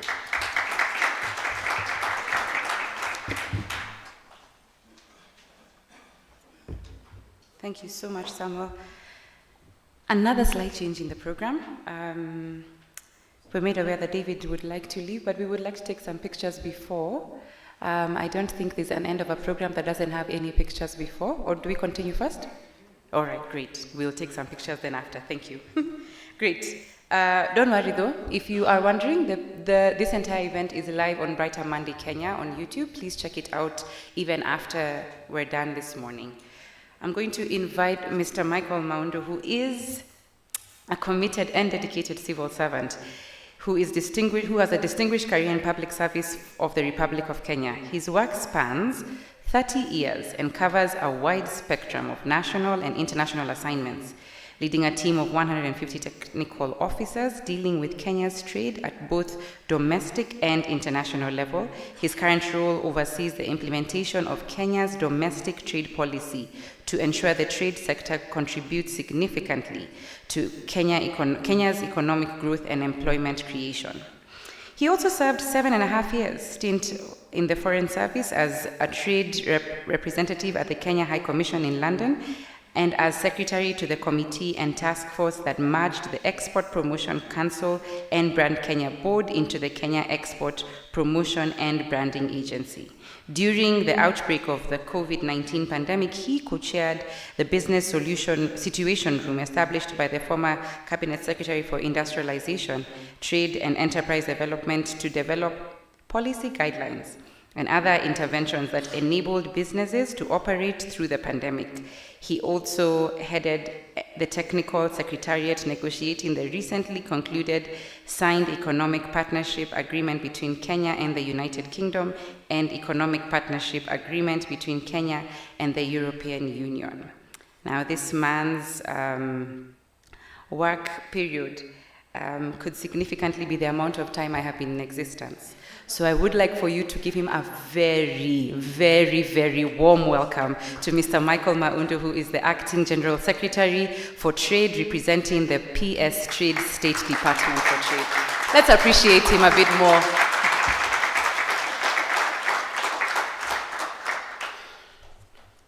Wow, thank you for painting that massive portrait of me. But glad to be in your midst, ladies and gentlemen. I hope I've not caught Sylvia's AI. Talking about AI, if I went back to where I live in the village, I talked about AI. We could be talking about, hey, artificial insemination. And here, I will be talking about, which breed are you talking about? So this thing called e-commerce and digital space has created for us a big problem. We talk about sectors, now this people are talking about space, and I'm looking around. What space are you talking about? The other day I was in his geographical location, and in one of the areas we're told that this is now a knowledge-based economy. So I'm like, oh, so we have been working without knowledge until this point in time. Many things come into my mind, and when sitting here looking at BrighterMonday, I'm like, but this should have happened on Monday. Why is it happening on Thursday? But out there is bright enough anyway to be BrighterMonday. So, ladies and gentlemen, that is me, Michael Mandu. Allow me to recognize colleagues who are here. Mr. Chris Otundo from BrighterMonday, David Rogers from USAID, George Mbithi from eTrade Alliance, Caroline Mongai from Youth Development, Deputy Director. And I almost got very scared when Samuel was standing up, it was Mary. I was like, there is something extremely wrong. But thankfully, he came to represent his senior in this place. Thank you very much. And talking about e-commerce and what the master ceremony was talking about, I grew up when you talked about hash is to make somebody keep quiet or stop talk. Let's talk about hashtag follow. But how can people keep quiet and follow somebody? These are very interesting things that you people are talking about. And very interesting, can see many of us are dressed in white. Do we agree somewhere that we come in white shirts? I don't know, but that is today. But ladies and gentlemen, talking about e-commerce, you cannot talk about this without avoiding people like Alibaba. I don't know why Alibaba and not somebody else. Talk about eBay. Talked about Amazon. When I came across it, I thought about Amazon Forest, but I discovered it's something else. But in Kenya here, of course, we talk about Gigi Kenya, we talk about Jumia and what have you, which have become very, very important in what you can call about as our trade architecture going forward. But permit me to thank the gentleman who made me to come and fill his big shoes, P.S. Kobudo, for asking me to represent him. And to thank you, the development partners who are here, other representatives from ministry departments, other agencies, private sector, and I can see Caroline said that all of us are youth, because for us we thought we are beyond being all youth because we're heading somewhere else. But thank you for making us look young. So ladies and gentlemen, I'm here to say a few things with regard to this event. And having listened to everything that has taken place here, I'm lost for what words I can use. But just to note that the strategy was launched in December last year, and it seeks to provide an enabling environment for development of Kenya, of a trusted e-commerce services, accessibility for all.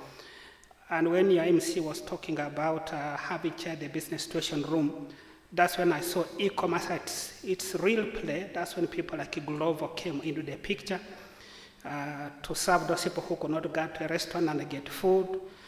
We have seen border borders come into play to give what you people in ICT call last mile connectivity. And these are very interesting things that came up and which was visited on us by that thing called COVID.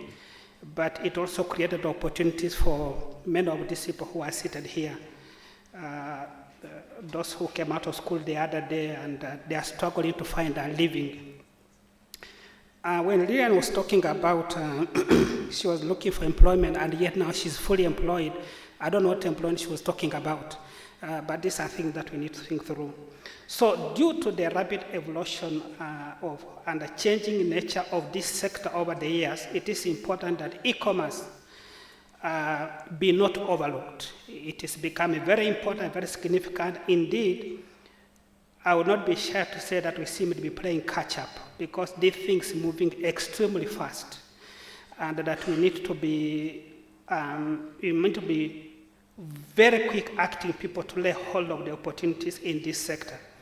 The sector has ensured connectivity of the global community through various platforms and has created numerous opportunities through the sharing of information, digital content on various issues.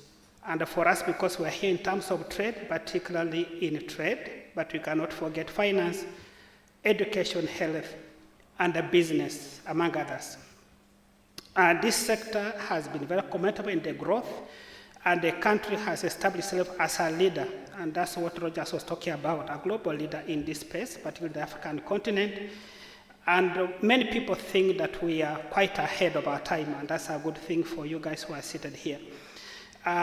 This has been through a steady growth of the digital content creation, innovation hubs, which channel out e-commerce content daily to the global e-marketplace, therefore providing a platform for Kenyan business people. Talking about e-commerce and where most people come from, we can call this e-marikiti. maybe it can make a little bit more sense. For goods and services, the combined revenue for this sector or this space to be in line with what you are saying, in 23 it will contribute to about USD 2.9 trillion to the global economy, with a large share of revenues coming from small and medium enterprises. And largely these are being run by the people who are under 35 years of age. And I think those of us who have over that, we also to see how we can catch up. And this has contributed to a lot of job creation and other things, and nurturing digital talent among us, the young people. Ladies and gentlemen, the digital and creative economy is one of the key priorities outlined under our current government. You know, the bottom-up economic transformation agenda. And I think my colleague from the ministry has spoken so much about that. I wouldn't want to repeat that, but this is something that the government feels is a very important platform, particularly for tapping into the talent and the energy of young people, so that they can also be able to create employment at their level. Allow me to say that given that many of us have been here and many of you have been blowing your trumpets about what you have been doing, allow me also to blow the trumpet of our ministry that we are really very much involved in what you are doing. That's why we are the focal point for e-commerce globally, and that's why we went to the forefront to develop this strategy so that we can see how we can guide your growth, because our mandate goes beyond what happens in this country. It expands to the East African community, COMESA, ACFTA, and indeed every other place that we want to have a reach. So in crafting this strategy, we consider the challenges and opportunities presented by this digital revolution. We recognize the need for a dynamic and adaptable approach that ensures inclusivity and the ability of this space to connect and bring people together across the divide, whether you're in urban or rural areas. E-commerce becomes a very important vehicle for connecting those two communities. It encompasses a comprehensive set of initiatives that aim to enhance our competitiveness in the global stage. And I talk about the global stage, I would challenge Lillian and Victor to think beyond just being in Kenya, think East Africa, think Kenya, think Africa, think US. You know, USAID from the US, can we aid them also by sending them our goods on the digital platforms? And obviously, I would be interested to see how you can onboard yourselves on Amazon, on eBay, and Alibaba, so that you can have that global presence from your little place in Nairobi. So the initiative outlined in the strategy are grouped under 6 pillars, which is law and regulation, information technology, telecommunication and power, trade facilitation, logistics, payment solutions, and I think you guys fall under pillar number 5, skills and human capacity development. That's why e-Biz is really grounded itself, and of course access to finance. These are aimed at achieving increased compliance and enforcement of existing e-commerce laws, which our colleagues have talked about, telecommunication networks and services that provide broadband services to e-commerce services across the country, transport, postal, courier infrastructure. Maybe this strategy will be able to give life to Posta Kenya, because they slept on the job and have been overtaken, but I think this can wake them up to begin making use of our laziness in the village. You know, now we don't work. We want things to be brought to us, but who can do that? Posta can do that. So perhaps this can give them the challenge to wake up and begin doing what's supposed to do. Reduced for door-to-door delivery, reduced fraud associated with e-commerce payments, among the many challenges that we want to deal with. Increased level of e-commerce awareness and skills among us, the public, those living in school and what have you, then improved access to and availability of investment capital or finance for e-commerce firms across the socioeconomic groups and regions. The government of Kenya, through ministries, departments, and agencies that include ourselves in MITI, as we call ourselves, that the Ministry of Information, Communication and Digital Economy have been involved in the development of e-commerce initiatives that my colleague talked about, accessed by, among others, MSMEs, young entrepreneurs. And this includes a whole range of things that I don't have to repeat that our colleague talked about. But provision of e-government services is very, very critical in this, and we cannot cease to blow a trumpet about this. E-Citizen, Hustler Fund, Disaster, among others. I believe that as young people engage in business, you still begin looking for land of your own, so Disaster becomes a very important platform for you to begin with that. So, in conclusion, ladies and gentlemen, the role played by various stakeholders in the deployment of this strategy can therefore not go unnoticed. It is important to note that various stakeholders, including government ministries, the private sector, small and medium enterprises, were all involved in the crafting of this strategy. We did not leave anybody out. You were part of this crafting.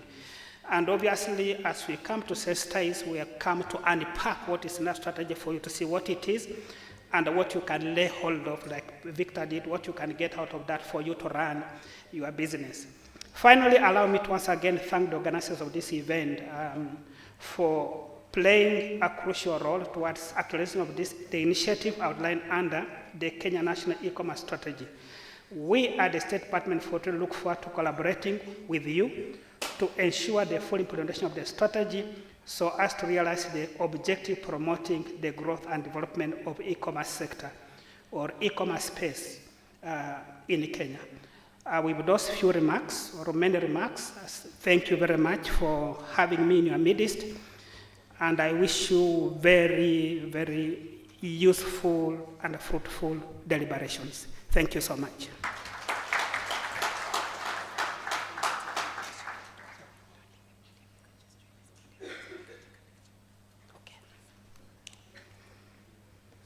So I'm going to invite a few more individuals on stage so we can just take a picture. I think all the photographers are on standby. The first picture we'll have Mr. Michael, as he's here. He can just go on the podium. We have David Rogers as well, and George Mbithi, alongside BrighterMonday Kenya CEO Chris, alongside Sylvia. There we go. Karibuni. So on the count of three, you say e-Biz with a big white smile. Biz. All right? Look at the camera straight ahead.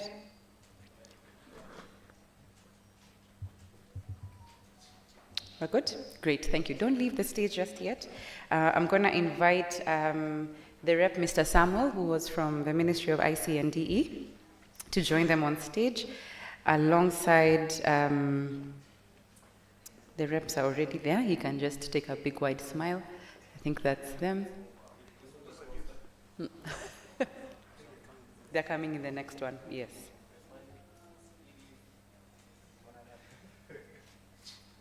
All right. The third picture, I'm going to invite the project collaborators from Gigi, Wild, Jumia, Kilimall, and Pigia Me, alongside the two project beneficiaries.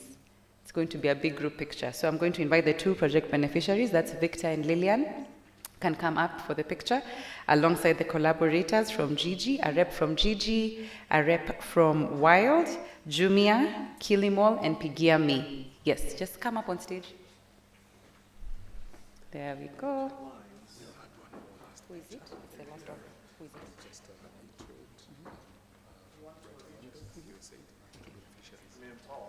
eTrade. George, David, and the two beneficiaries. Okay. So this one we take. Let me move this podium. It's a group photo.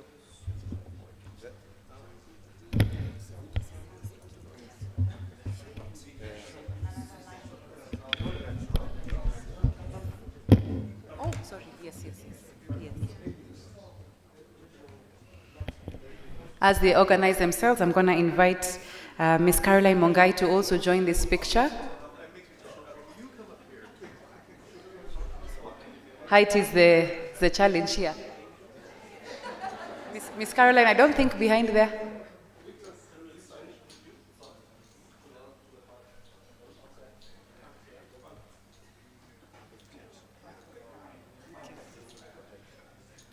Regardless of where you are, just make sure you smile. It would be awkward to zoom in and not see you smiling.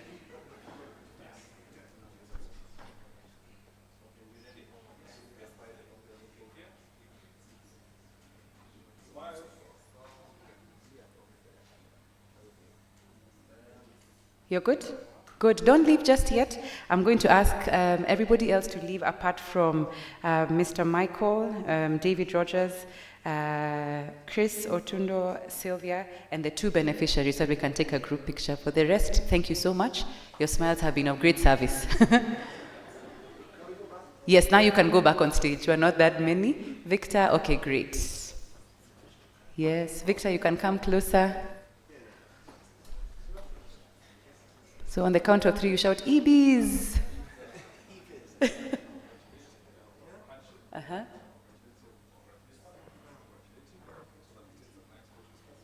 Okay. Okay. It's a sensitive word in this economy, isn't it? There we go. Sylvia as well. And David. Uh-huh.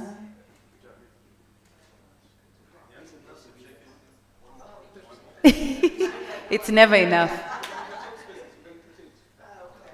Are you Kenyan if you don't take handshake pictures? Eh? Another round of handshakes? There we go. All right. We are good with the pictures? Fantastic. Thank you. Thank you so much. You may be seated. Thank you.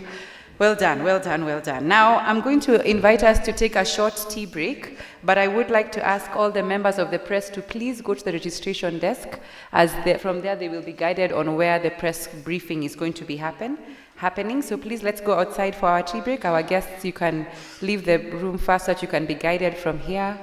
Thank you. The tea break is outside, it's not coming to you, so as you're staring at me, I am not going to serve you tea. So please go outside and grab yourself a cup of tea and a biting. The team, David and Michael, if you could, this way right there. Yes, that's where they're going for. There we go. George as well, you can join them.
You at least have some good conversations.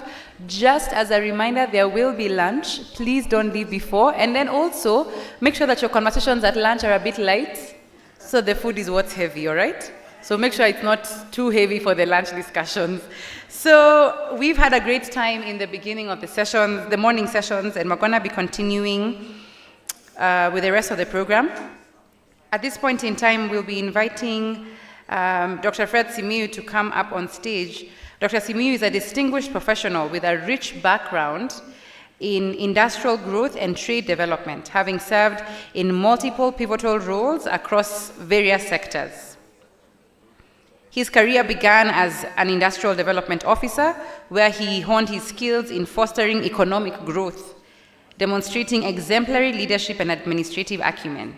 His tenure as Assistant Director and later Chief Officer of Economic Planning, Trade and Industry Department in Trans Nzoia County showcased his ability to drive strategic initiatives and promote regional development. His expertise further expanded as a Deputy Director of International Trade at the State Department of Trade, Kenya, where he played a crucial role in shaping the country's trade policies and fostering international trade relations. Currently, Dr. Simiyu serves as the Acting Director of Research, E-Commerce and Trade Policy Analysis at the State Department for Trade, where he leverages his extensive experience and expertise to drive impactful research and policy development in the digital economy and trade sectors. He was Kenya's technical lead in development of both East Africa Community E-Commerce Strategy in 2022 and the Kenya National E-Commerce Strategy in 2023. Dr. Simiyu has received a head of state commendation in 2020 for the facilitation and promotion of trade and industrial development in Kenya. He holds a master's in entrepreneurship from Moi University and a PhD in entrepreneurship from Jomo Kenyatta University of Agriculture and Technology. We would like you all to please appreciate Dr. Simiyu, HSC, as he comes up on stage. Please let's appreciate him. Surely you've had some tea. Let's appreciate him. Welcome, Dr.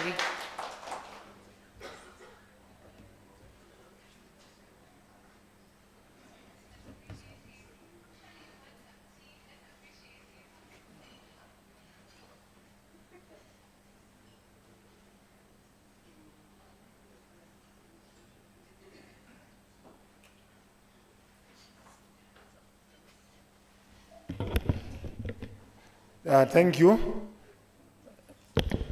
Actually, I'm a civil service guy. In 1993, when I left the university, Kenyatta University, straight away I left in 1992. Then in January 1993, I joined the service. I've worked in several departments. Ways and Measures, where I started 2 years. State Department of Industry, over 20 years. And then also in the counties. I've been in the counties also as a chief officer, economic planning and commerce and industry.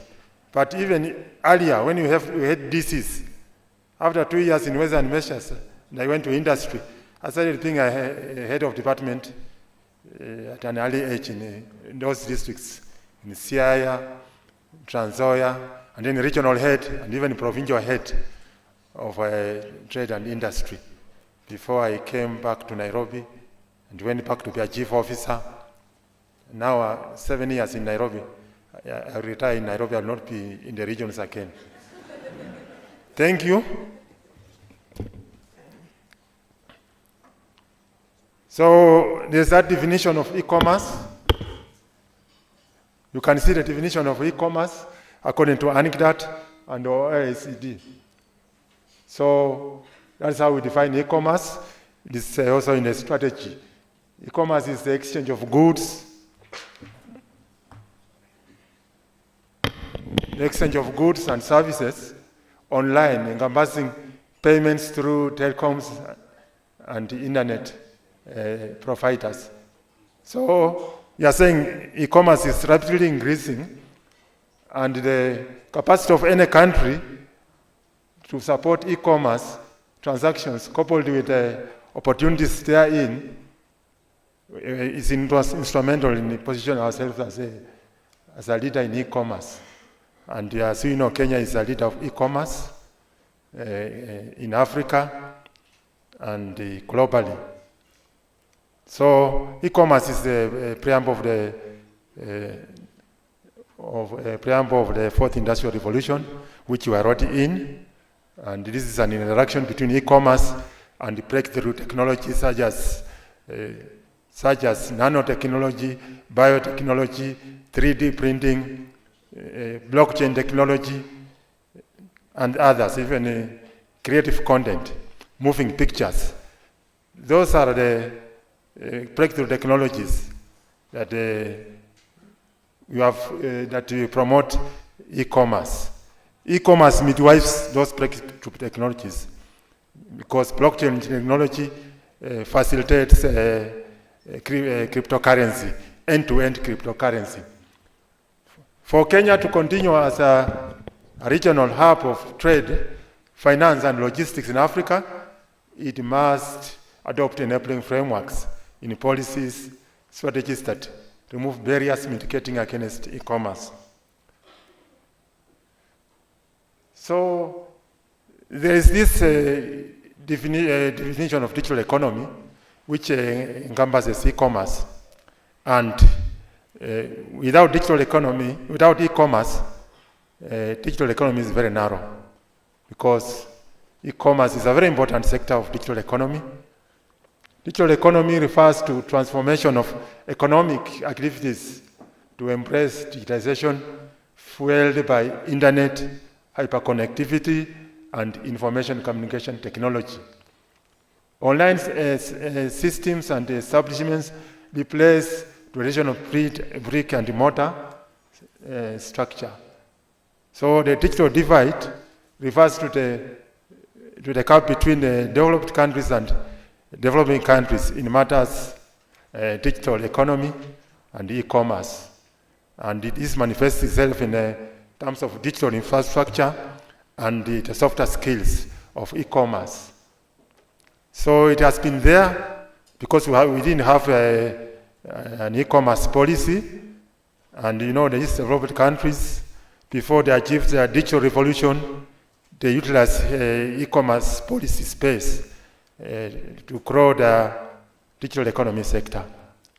The difference manifests itself between developed countries in the global north and developing countries together with least developing countries in the global south.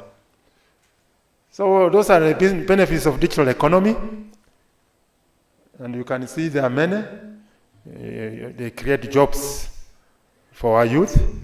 And you know, when we create jobs for our youth, it has a multiplier effect in income generation and employment creation.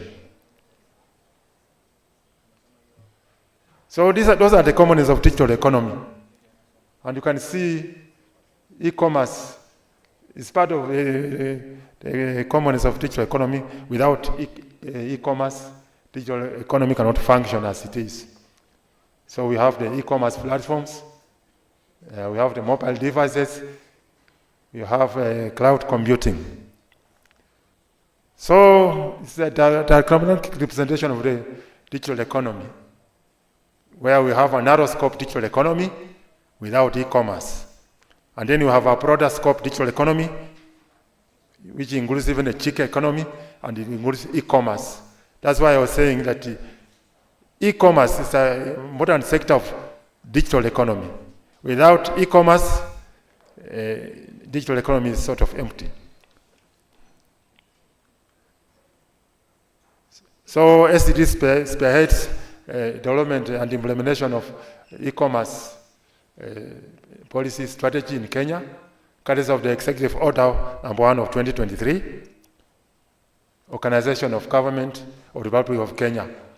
There have been executive orders giving us that mandate, and we also have the trade policy. The trade policy has been giving us that mandate from time immemorial. So the State Department of Trade is a focal point for Kenya in e-commerce negotiations in the EAC, COMESA, tripartite FTA, African Union, and the World Trade Organizations. I've been involved in all those regs in negotiating e-commerce. For example, recently we validated the African Continental Free Trade Area Digital Protocol, and even work plans have been developed for the Digital Trade Protocol.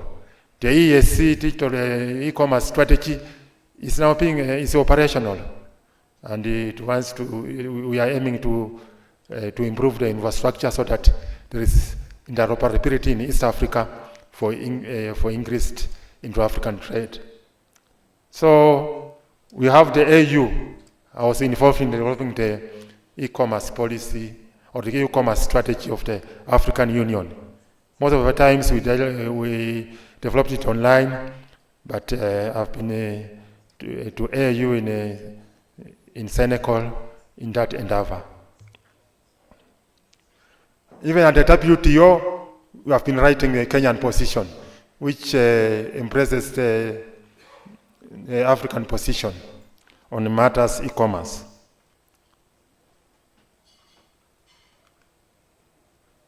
So those are the e-commerce trends. As you can see, those are the e-commerce trends, and Kenya ranks very high.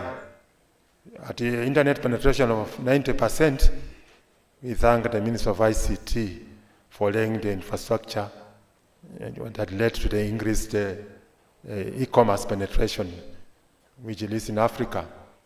Nigeria follows, Nigeria and South Africa. So e-commerce penetration is at 46%, and by 2025, it will be 53.6%, according to Statista. Kenya, Nigeria, and South Africa are the most promising markets in Africa, fueled by COVID-19 pandemic push. Nigeria is the largest e-commerce consumer market in Africa in terms of shoppers and revenue, followed by Kenya and South Africa. And you know Nigeria has a lot of the highest population in Africa. That's why it leads in that endeavor. So this is courtesy of PAYU 2023. African countries can do better using e-commerce as trade enabler. With 1.4 billion people and over 500 mobile smartphones, e-commerce has the potential to grow into African trade from the current 18% to over 50% that occurs in Asian, the American reg, and the other regs, mature regs like EU. So we seek to emulate those mature regs, and that's why we are promoting e-commerce as a trade enabler. So we want it to go up past 50%, like EU is at 67%. So this is how Kenyan digitization is, and we should not neglect them. That's where we start. So Kenyan digitization allows majority of consumers to form their purchase opinions online, even for items that they buy offline. This is sort of semi-e-commerce, and it grows SMEs. SMEs can be able to grow business online, and it's a starting point. The rapid growth of e-commerce sector of Kenya is informed by the presence of online markets through mobile e-commerce. Many offline businesses get a chance to create virtual shops, thereby increasing their sales. So this is still e-commerce trends. Kenya has a total adult literacy of 78.2%. So it might be over 80% as now. And then you have vibrant startups and the innovation ecosystem for e-commerce, e.g. Konza City Technopolis and innovation hubs. Kenya has the moniker Silicon of Savannah because we are the leading ICT and e-commerce innovation hub in Africa. So this occurred from 2009 when we implemented the spread of of fiber optic countrywide at low cost. That's when we had this moniker from 2009. We had this moniker, the Silicon of Savannah. Ready ICT infrastructure. Kenya is ranked second in Africa and 54th worldwide in the speed of internet at 22.5. That was in 2022. Now it's more. It might be 24 or 23 there. There is extensive cheap connectivity options starting from 2G, 3G, and up to 5G across the country with numerous smartphones. So the mobile phone sector has witnessed a surge in new investments as operators move to set up next generation 4G and 5G networks in a bid to capture a greater market share, particularly outside the capital Nairobi. Because as you know, there's a digital divide between the big towns and the rural areas. So the spread of fiber optic is to reduce this digital divide in Kenya so that rural areas can also grow in terms of e-commerce and trade. 96% of the country's population is covered by 3G and 4G networks. This is according to the Ministry of ICT. Kenya's internet connectivity has increased by 25% over the last 3 years, with fiber optics accounting to 96% of the current internet connections. So digital trade or e-commerce is a disruptor. It's actually a disruptive technology powered by breakthrough thinking and innovation. This is evidence from the rising number of shopping malls like Jumuiya, Masoko, Amazon, Alibaba, etc. Thus, traditional supermarkets are now struggling.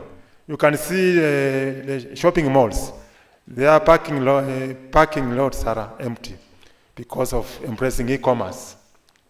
So the supermarkets and the traditional ones are struggling to break even. The players are embracing e-commerce because of high stock turnover rates, 25 times over the physical retail stores. The vision of the e-commerce strategy: widespread use of trusted and secure e-commerce services based in Kenya, sort of a dream, but it's achievable. In strategic management, when you are developing a mission and vision, we start with the mission, because that's what is achievable, and it defines why the organization exists, the mandate of an organization. But when you write on paper, when you are documenting, the vision now comes number one. The dream comes number one, and then the mission follows. So those are the objectives of e-commerce strategy: to build trust in e-commerce among all stakeholders, thereby drive its development and use through development of and compliance with the facilitating laws, regulations, and standards. We also want to create secure, reliable, universally available, and affordable e-commerce infrastructure and services sufficiently diverse to meet the needs of merchants and consumers in Kenya. We want to provide the necessary human capacity and skills in e-commerce, like what e-Biz is doing here, or the BrighterMonday, among merchants and the public, irrespective of age, gender, and location. When you are saying age, gender, and location, the youth, the middle-aged, and even the senior citizens. And then on matters gender, women, very few women are embraced in e-commerce. So capacity building should embrace gender dimension so that women get more involved in e-commerce as the basis of increased trade. So that's one of the objectives of e-commerce. And the other one is to provide necessary institutional laws and regulations and financial services for financing e-commerce businesses. The other one is to establish an institutional framework for furthering the development and use of e-commerce in Kenya. Implementation of the e-commerce strategy. We have a strong institutional framework outlined in a strategy that ensures it is fully implemented and expected results achieved. Cross-cutting case of e-commerce, the nature of e-commerce is that it's cross-cutting, and the whole government is involved. So it means that the different parties from private sector as well as the public sector are involved in its implementation, and hence allocating resources and decision-making. The parties include government ministries, departments, agencies, county governments, development partners, representatives of the e-commerce industry, and consumers, stakeholders. Ministry of Investment, Trade and Industry spearheads implementation of the e-commerce strategy as the lead agency, but in close liaison with the Ministry of ICT. Ministry of ICT and Digital Economy, because without internet infrastructure, e-commerce cannot take place. So those are the ICT ministries are close partners. So that is the institutional framework, starting from the cabinet level, and we know above the cabinet level is the president. So below the cabinet level, you have the PSS. The prime cabinet secretary is the boss of the principal secretaries. National e-commerce committee chairperson is the PS for trade. Public sector, private sector, and development partners, because financing can also come from development partners apart from budgetary allocation and the Ministry of Finance. So these are our programs under State Department of Trade. The e-commerce policy has a implementation matrix, and several ministries, including the Ministry of ICT, are also represented in that implementation matrix. But we only picked a few that represent the State Department of Trade. Since there's a copy of the e-commerce strategy in our website, you can read the implementation matrix at the end of the strategy, at the back of the strategy. It's clear and coherent for every department, agency, and the private sectors in mother's development of e-commerce. So we have the 5 concept roads that I prepared, and we shared with the development partners to see if you can be financed, because we have a shortage of resources. Development of coherent standalone e-commerce policy to anchor the e-commerce strategy. And actually in strategic management, a policy anchors a strategy, because a strategy has a time frame of 5 years. Our e-commerce strategy has a time frame of 5 years.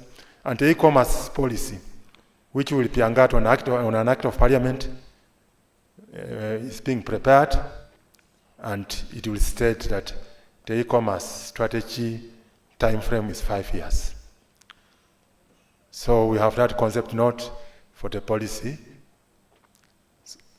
Support for State Department for Trade to operationalize e-commerce implementation committee, including stationing of an anchored expert at the State Department for Trade to build the capacity of the National E-Commerce Secretariat and even the committee.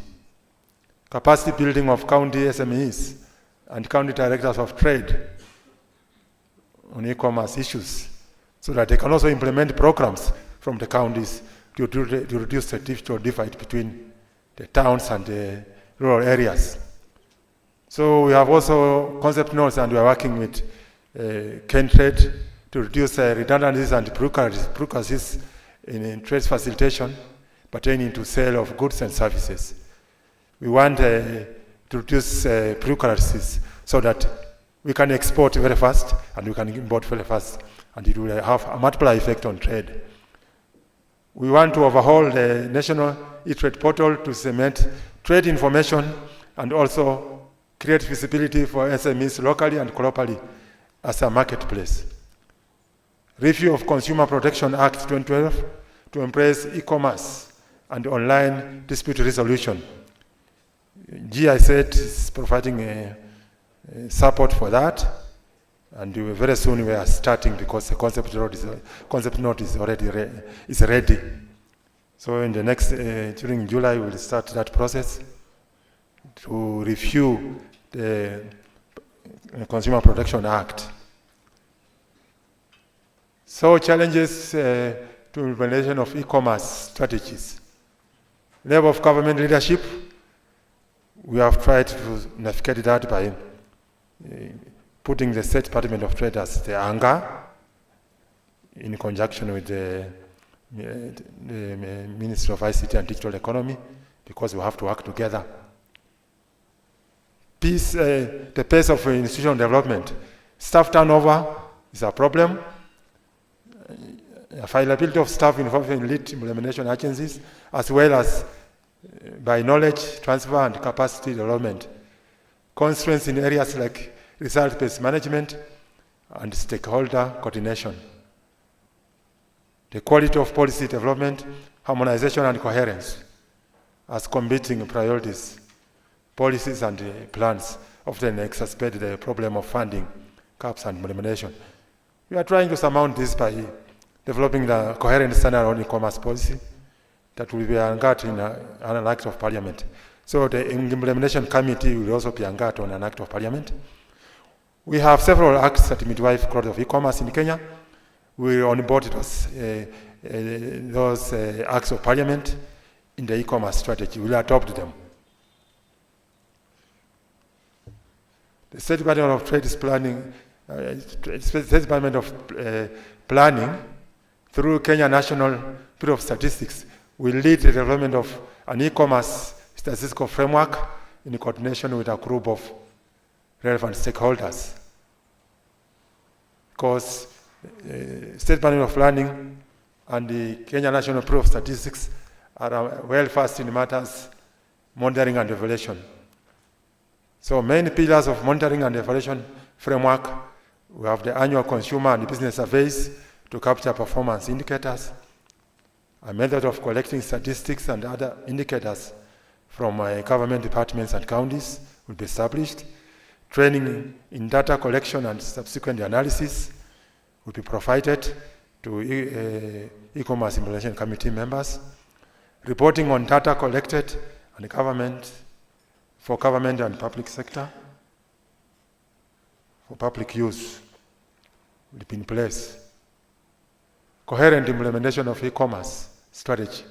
The overall implementation arrangements need to be translated in operational terms through maintaining visibility of the e-commerce strategy at the cabinet level to foster ownership at the highest GOK level as consolidate interministerial collaboration.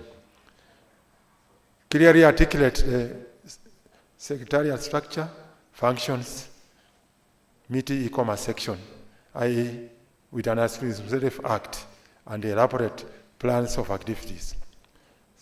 Schedule meetings of e-commerce committee to build shared understanding for each agency role with respect to each strategic initiative. Develop TORs for the functioning of e-commerce. And you are in the next slide.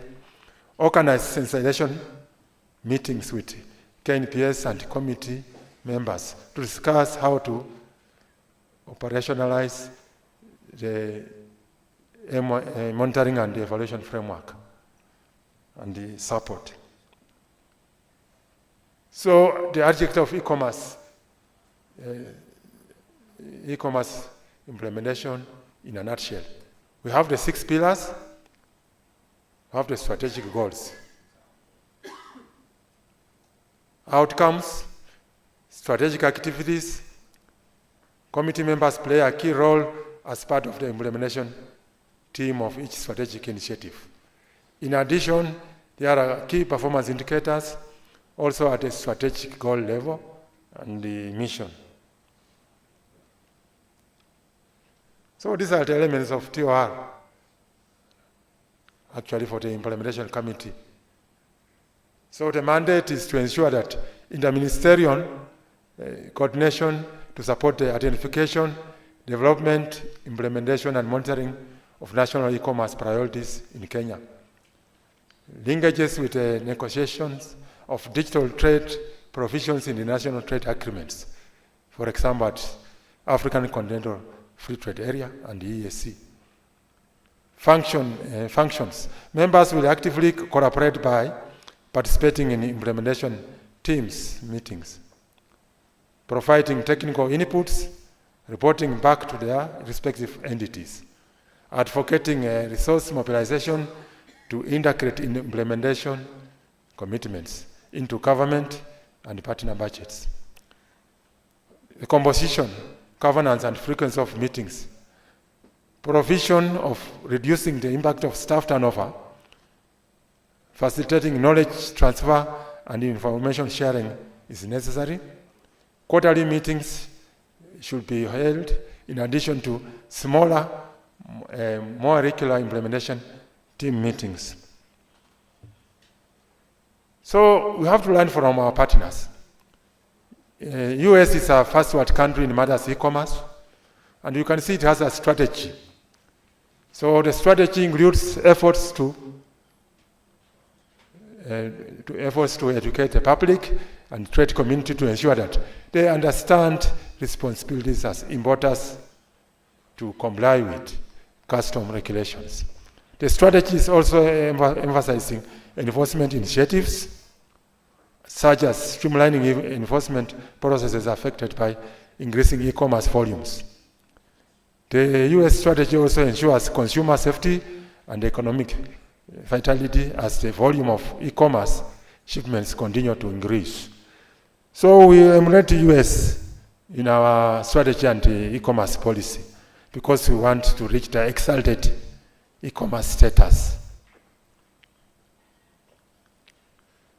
The salient features of India e-commerce policy: there is consumer protection, which is key with a focus on genuine evaluations, anti-counterfeiting procedures, prompt compliance resolution. E-commerce industries are mandated to disclose their data in a simple and understandable manner for consumers. E-commerce marketplaces are controlled by government for security purposes. There's also an important thing that SMEs are designated as infant industries to facilitate provision of growth incentives, such as the minimis taxation levels, low growth-oriented taxation, and other growth incentives, because SMEs employ over 80% of our population, and it has a multiplier effect on income generation and employment creation.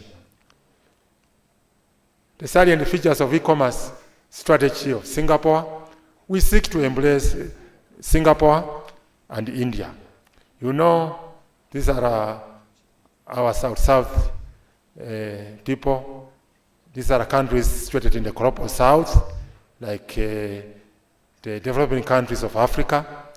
And at independence, some of these countries were at the same level of economic growth. But over the time, they have overtaken us and achieved even an industrial revolution. We seek to emulate these countries through the global South-South cooperation so that we can reach the exalted state in e-commerce development.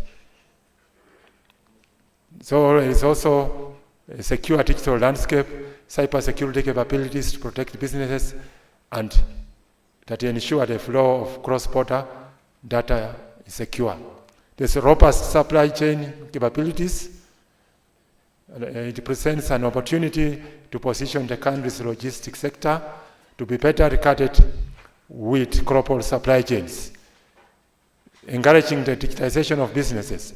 Government implements a program to digitize local SMEs to maximize their potential from the digital economy. We seek to emulate that, so that's why we are going to the counties to promote e-commerce in the counties, because that's where production takes place, production of goods and services. is enhanced in counties. So we found markets for MSC players from the counties. You will have a multiplier effect. So we seek to install or deploy an e-commerce trade reform tracker from UNCTAD. UNCTAD has approached us and we are writing a letter soon so that this tracker is deployed in the e-commerce implementation committee in Kenya. And as you can see, it is a beautiful pictorial. It is a tracker. You can see the dots represent the nucleus, and these are the members of the e-commerce implementation committee, which currently stands at 34, and several other corporate members. Because e-commerce cuts across government, we put 34 plus development partners, but any department can be co-opted when there is an issue. So the nucleus are joined together by strong covalent bonds for sustainability.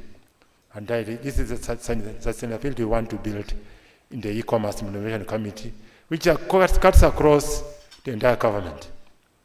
Of course, leading with the PS State Department of Trade as the chair. And then there is also the secretariat, strong secretariat, that has a co-option from Minister of ICT and Digital Economy. So that's the eTrade reform tracker. It will provide Congress support to strengthen the coordination of the implementation of the national e-commerce strategy as part of a more comprehensive capacity building package offered by UNCTAD. So we'll convert strategy implementation plan into an online interactive format to enable continued follow-up and customized reporting on the progress of strategic initiatives. Each of those nucleus will report the accomplishments for the whole world to see, even our development partners and our PS at the State Department of Trade, because PS State Department of Trade is the administrator of the e-Trade Readiness Reform Tracker, assisted by the Secretariat of the E-Commerce Implementation Committee. So key benefits are accountability, collaboration, transparency, efficiency, and sustainability. So communication,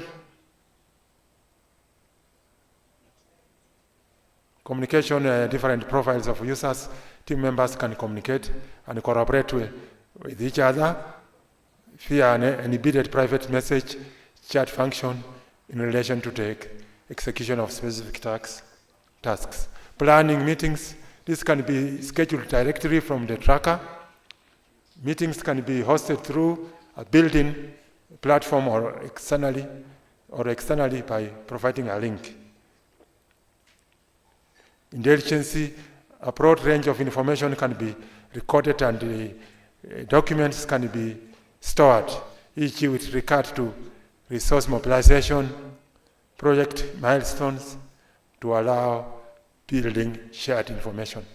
Our development partners are part of the e-Trade reform tracker, including UNCTAD, GSAID, and even USAID, those who are ready to help us promote e-commerce in Kenya.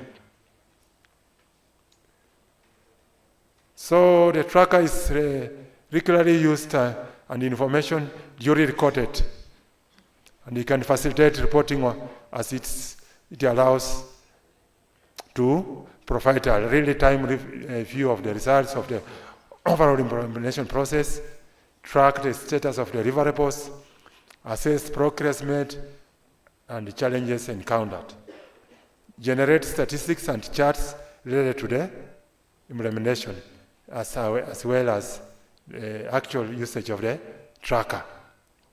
I think it incorporates robotics.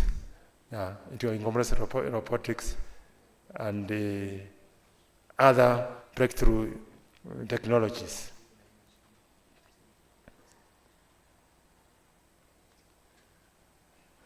So, main responsibilities, there's a secretariat, planning and monitoring. I belong to the Secretariat from the State Department of Trade.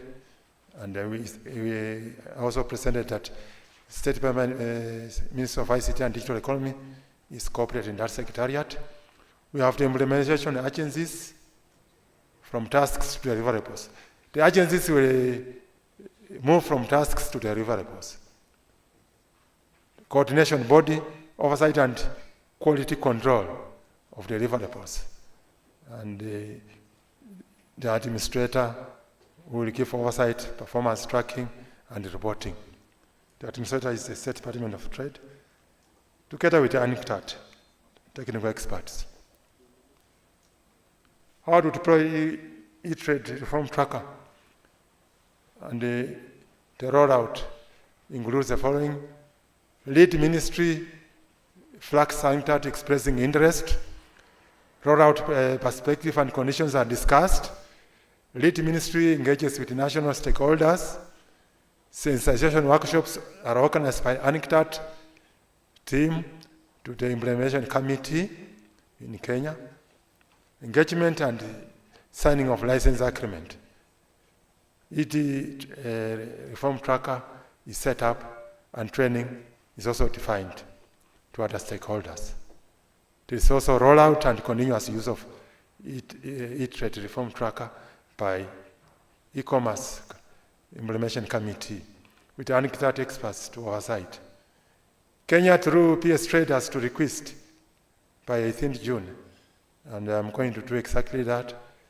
I'll forward the letter to my PS, to Secretary General of UNICTAD. So relationship between the Kenya National E-Commerce Strategy to trade and better priorities. As you can see, the strategy provides the country with an opportunity to actualize national, regional policies and with e-commerce initiatives in the country, in which the e-commerce strategies in the country or initiatives are embedded. The strategy will enhance provision of timely and accessible information through e-commerce to spur both domestic and international trade through enhanced product range, standard, and ability of Kenya producers to respond to global export markets requirements, in addition to ESC and the African Continental Free Trade Area. Kenya will be able to respond to global export markets through e-commerce, and that's why we are trying to sensitize the counties and producers of goods and services to implement, to promote, what do we say? To inculcate e-commerce initiatives and trade online, because someone said that, show me the fulcrum and I'll be able to lift the world. MSMEs have failed to grow despite support from the government. We hope that e-commerce is the needed nudge to make the SMEs export globally and grow into medium and large-scale enterprises to provide a multiplier effect in terms of income generation and employment creation. The strategy will also assist strengthening the existing e-commerce initiatives established by Kenya to create more job opportunities and broaden existing working partnerships with development partners and stakeholders in the e-commerce space. Urgent need for e-commerce policy in Kenya. So we have this UNICTAD research paper number 1 of 2022 that posted that developing countries need a robust policy and regulatory space to build their digital economies and relevant infrastructure that developed countries had at the beginning of their advancement, their digital advancements. They utilized the policy space. They had coherent policy and strategy at the beginning of their digital advancement. That's how they have reached that exalted level, and we aim to emulate them. So, as it is, It is of paramount importance for developing countries to initialize policy and regulatory space for owning and regulating data to maximize digital development and engagement into the national economic grid. This will supercharge the envisaged fourth industrial revolution, premised on e-commerce interaction with modern breakthrough technologies. So, what is the relevance of the 2010 Kenya Constitution? We have a broad constitution. We have an egalitarian constitution modeled on the US Constitution with a broad Bill of Rights. Of course, chief issues in this constitution is liberty and equality of opportunities in every sphere. Of course, our constitution defends the mighty and the not so mighty. So this constitution is a defender of the mighty and the not so mighty. And with an extended Bill of Rights, anybody can take us to court, because the less mighty can take us to court if we don't follow the Constitution. That's why we need to have an e-commerce policy anchored on our Constitution. We have the Acts of Parliament, but now, where will be the implementation committee be anchored? The eTrade will negotiate for de minimis tax levels for e-commerce players. The same PS will also negotiate for low taxation rates for e-commerce startups. How will he negotiate with the other stakeholders like Treasury, Ministry of Finance, KRA, without being anchored on an Act of Parliament? That's why a policy which will be anchored on an Act of Parliament will midwife the strategy. The ESG strategy is a 10-year strategy. Ours is a 5-year strategy. So it will be anchored on that policy, which will be part of the Act of Parliament. Yes, even the African Union e-commerce strategy talks of course, sensitization of women and youth on matters e-commerce, so that they can be able to break even and have a multiplier effect in matters income generation and employment creation. Such matters, sensitive matters, because countries want to increase raising revenue from taxation. If we put our issues under the Act of Parliament, we will be able to grow e-commerce across the country and reduce this digital divide between the counties and the towns and cities. We are number one in e-commerce in Africa, but without a policy and strategy. So with a coherent policy and strategy, it will be boom period for e-commerce and trade in Kenya. So we have started the development of the policy. World Bank, through digital acceleration program, is supporting us through the means of ICT. And the first project is the e-commerce policy. We intend to give unclad experts to develop the policy, because it will be a carryover. Some of these issues are in the strategy. Some of them will be promoted to the policy.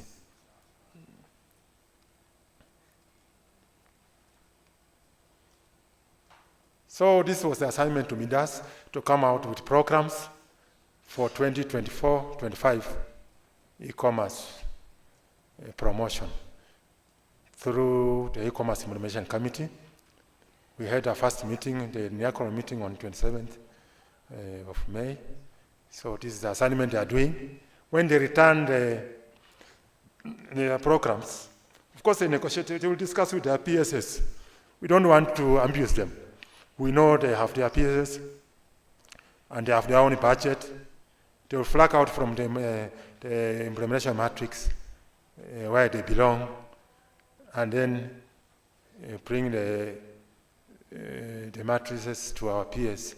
Then we have to retreat to brainstorm on these programs as a committee, and this committee cuts across government. So first, the e-commerce implementation programs, part of the performance contract that we signed in the government will start from 1st July 2024 to 30th June 2025. So my PS is doing the coordination role, and at the ministerial level, it's my minister. So this is the conclusion. So the completed Kenya National E-commerce Strategy is a great milestone for Kenya, and it will be implemented through the National Implementation Committee, composed of ministries, departments, agencies, development partners, and private sector. Not for Kenyan counties and industry stakeholders. You can see the counties are in red. We are not leaving them behind because we want a balanced e-commerce penetration across all the 47 counties. We work with them through the COG. Kenya's e-commerce sector, the basis of the fourth industrial revolution, and I explained it, is earmarked to be anchored on both policy and strategy. Thank you. Cheers.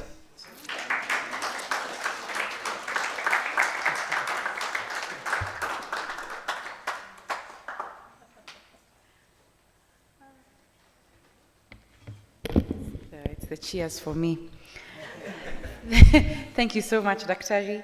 Very great insights right there that we are very grateful for. Please, in case you want to follow up on this after, this entire session is live on BrighterMonday Kenya. You can just go and check out what's happening there. Also, just to remind you that you can take a nice picture with the person next to you if they are picture worthy. You could be near those neighbors who are not, isn't it? Yes, it happens, and you've been saying it in your head like, this is not the neighbor for a picture, but please make sure you take at least one picture with somebody and tag at BrighterMonday Kenya using the hashtags that I am just about to tell you so that it also doesn't become a random activity. Thank you, sir. These would be the hashtags. Your hashtags to use are, number 1, you could use e-commerce strategy. Hashtag. You could use hashtag e-Biz Kwa Vijana.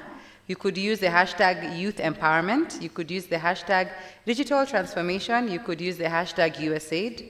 You could use the hashtag eTrade Alliance. You could definitely use the hashtag BrighterMonday Kenya. You could use the hashtag digital economy, or my favorite, hashtag finance bill 2024.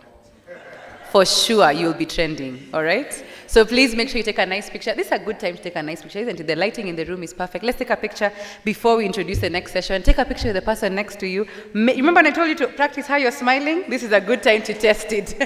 Go ahead, take a nice picture. This should be the angle. This should be the angle right here, as opposed to like this. So yeah, go ahead. It's not me you're taking a picture of. You can take out your phone. Thank you, Diane. Chris, staring intently at this table. Chris and George, there we go. Just one picture, not too many, and make sure you post. Get to know who they are and tag them as well. We'll put the hashtags on the table, on the screen soon. It'll be a bit awkward if the person next to you is taking pictures on another table. Well done, well done, well done. It's a them issue. Picture worthy was the bone of contention. Excellent. Make sure you post the picture. Don't keep it on your phone. It's a bit weird to have strangers on your phone. Please make sure you post the picture as well. Fantastic.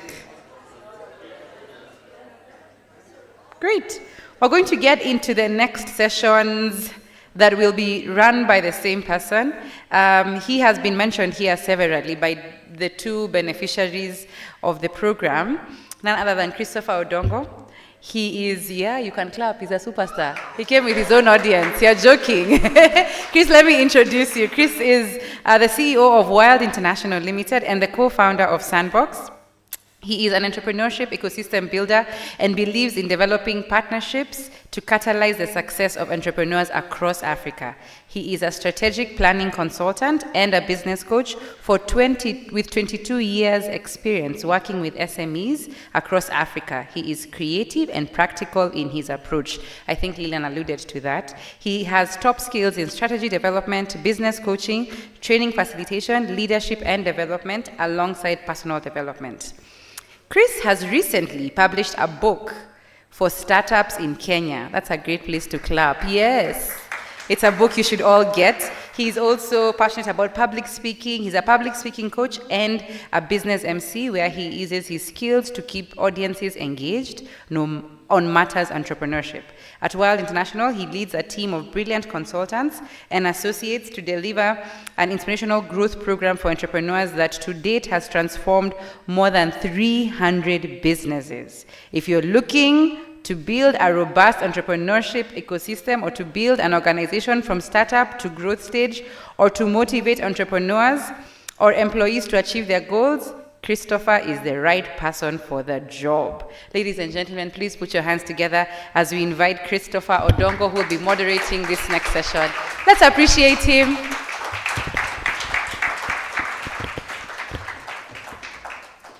Fantastic. Wow. I'm blushing even though I'm black. And you can't see. Thank you so much for that amazing introduction. Ladies and gentlemen, it gives me great pleasure to stand before you, and it also gives me great pain to know that I'm standing between you and lunch. However, we are here on a matter of national importance. Yeah, turn to your neighbor and tell them, national importance. Yes. And something that really affects us so closely, and something that affects us so, because we are all in the e-commerce. Part of the reason why we are here is because it was e-Biz Kwa Vijana, and we are definitely within the e-commerce sector, and we've been presented with the e-commerce strategy by the very well-able, very well-respected Dr. Simiu, and I hope you're able to follow, yeah? Because this is the exam. If you're not told that there's an exam, this is the pop-up quiz, and the exam following what Dr. has shared with us today. So I'm waiting for my technology partners. We are in technology, so I'm waiting for my technology partners to take something on screen. And let me take this opportunity to invite my colleague, Bosibori Veronica. She was also mentioned, yes. She was also mentioned. And we'll be doing this together with Bosibori. Yes, we'll be doing this together with Bosibori because she's a very good business coach, future talent, current excelling trainer, and there we go. Yeah, I think so. Yes. Okay. So, hi everyone. So please scan the QR code on the screen and type in any questions you had around the e-commerce strategy that was presented.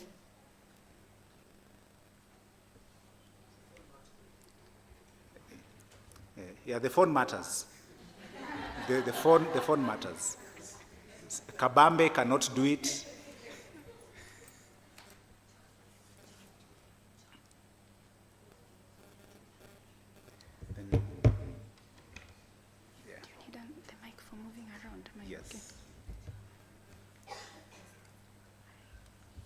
So, so remember we said this is the pop quiz. The only good thing is that you're not the one being examined. So you're asking the question. Don't you like that kind of exam? Imagine an exam where you're the one asking the teacher the questions. Are you able to display?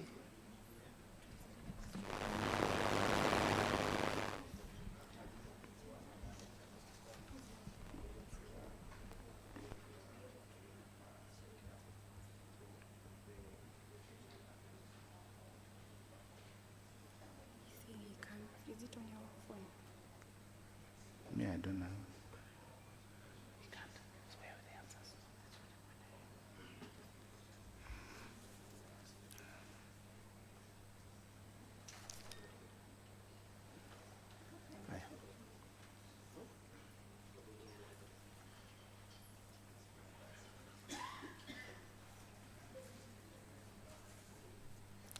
Okay. All right. So have you typed your questions?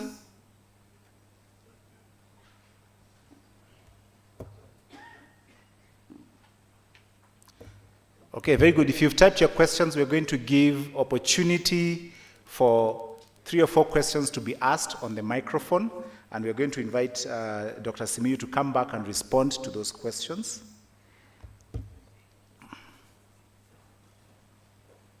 Okay, so the microphone can go around. Yes, Dr. you join us.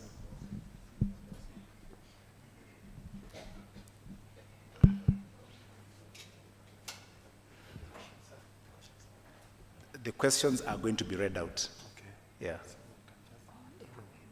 So the microphone is going around. There?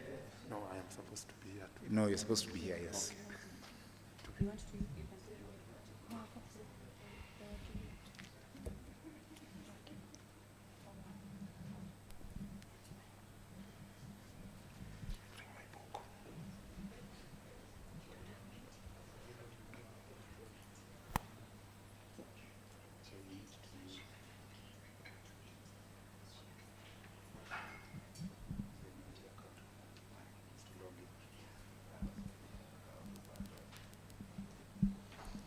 All right, the microphone can be going round to have some questions be verbalized as we wait for the ones that are going to be displayed.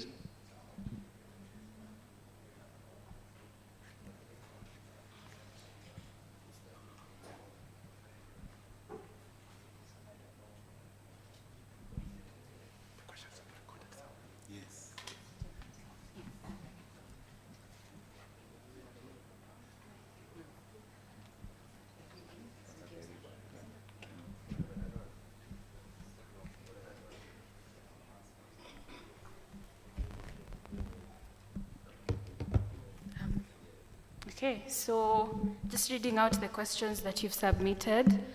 So the first one is, who was involved in developing the strategy?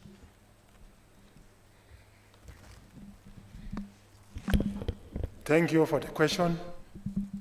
The state departments, agencies, and industry stakeholders, private sector, and then development partners were involved in the development of the strategy, starting with the Ministry of Investment, Trade and Industry, co-chairing with the Ministry of ICT and Digital Economy. We had the other ministers, the other ministries, departments, and agencies, private sector, industry representatives involved in the development of the national e-commerce strategy. Among the development partners, we called financial assistance from GIZ and technical assistance from eTrade. Thank you.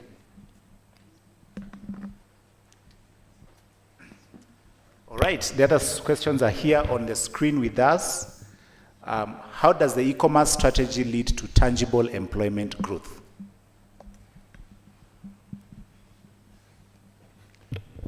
Yes, by implementing the e-commerce strategy, it will lead to employment growth because MSMEs will be capacity built to embrace e-commerce, and they will supercharge employment creation through exporting goods and services.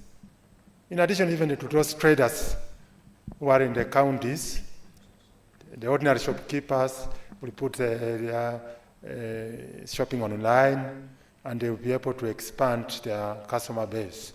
By so doing, they will increase employment opportunities.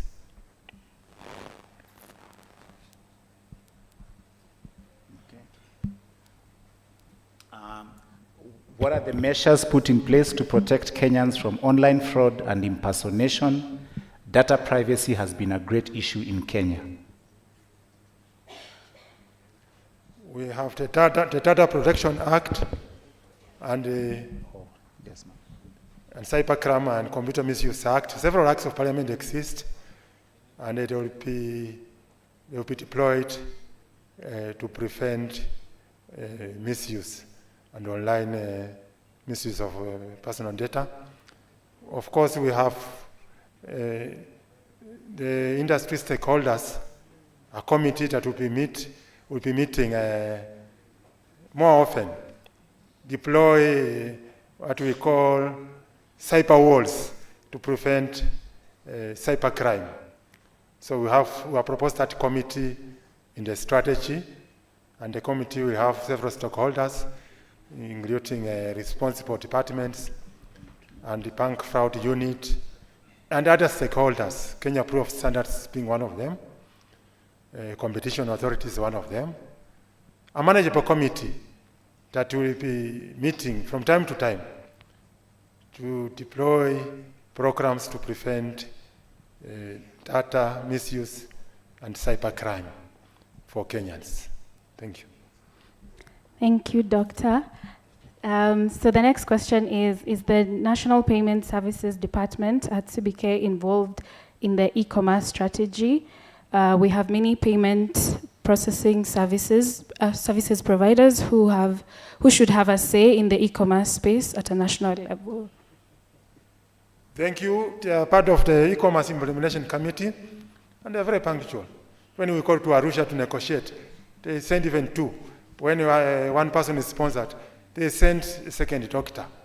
They have doctors, people with PhD there. And they are our members. Even when you call our meeting, they send 2 or 3 people. And you can show the national payment strategy. Oh, it is in my back there. Yeah. They have prepared a national payment strategy 2022 to 2025 for easy payment solutions and protection of e-commerce players. It is in action. They have distributed it to us, and it's also online. So CPK is our #1 member of the implementation committee, and it's very versatile. It's very versatile. They come. When we call them, they come. So long as the governor is involved in it, he sends his officers. Even he sends extra and pays for them. If it is in Arusha or it is in Ghana, we are working with them. Thank you. Thank you so much. Last question for this particular round is the State Department of MSMEs represented in the Secretariat? This is very important. This is a very important stakeholder. How do you plan on reaching out to the micro enterprises to validate this strategy? Actually, the State Department of SMEs, when we were developing the strategy, was in trade. And at one time, it was in industry. I've worked in industry and trade 31 years. State Department of Industry, Trade, Waste and Measures. Actually, Minister of Investment, Trade and Industry, 31 years. We have always been with the MSMEs. And when you go to the counties, we will promote SMEs. Those business solution centers we want to establish at the counties will be to capacity MSMEs so that the MSME players will go there and learn some new techniques of selling online.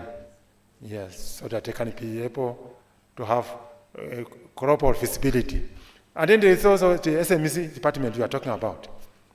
It is now in the Ministry of Cooperatives and the SMEs. Those two departments are part of the e-commerce implementation committee.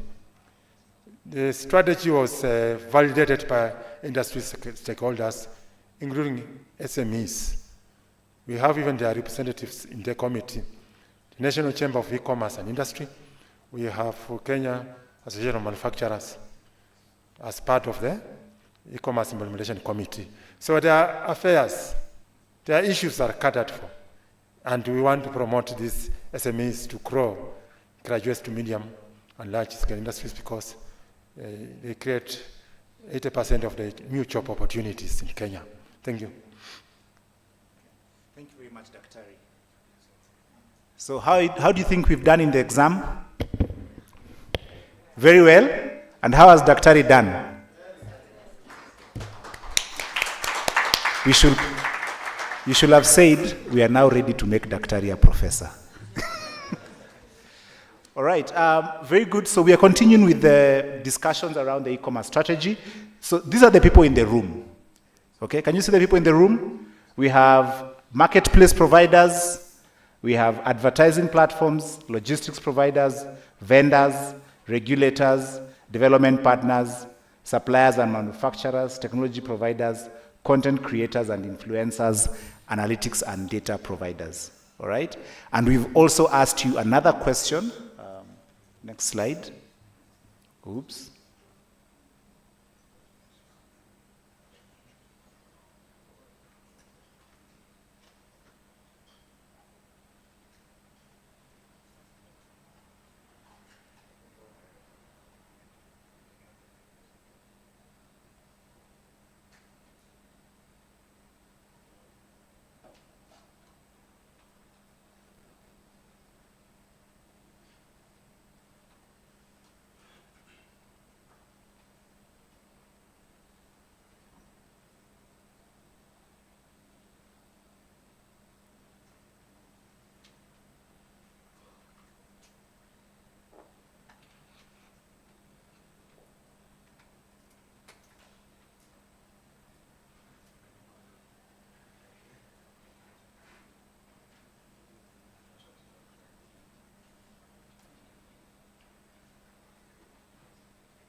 Okay, technology. I feel like hiding behind this podium. So you encourage me.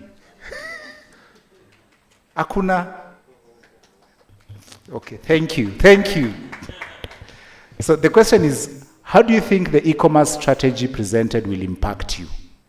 Okay, and we have interesting answer. I don't see myself there apart from just being taxed. The e-commerce strategy will open up markets. It highlights the need for more upskilling in schools. It will increase more visibility and more scaling. Looking on its content packaging, I believe it's a strong roadmap plan to transform e-trade in Kenya. More informed government advisory work, better regulation, more coordinated, good for linking dots between public-private sector and development potential, expansion to rural areas. Let's scroll down.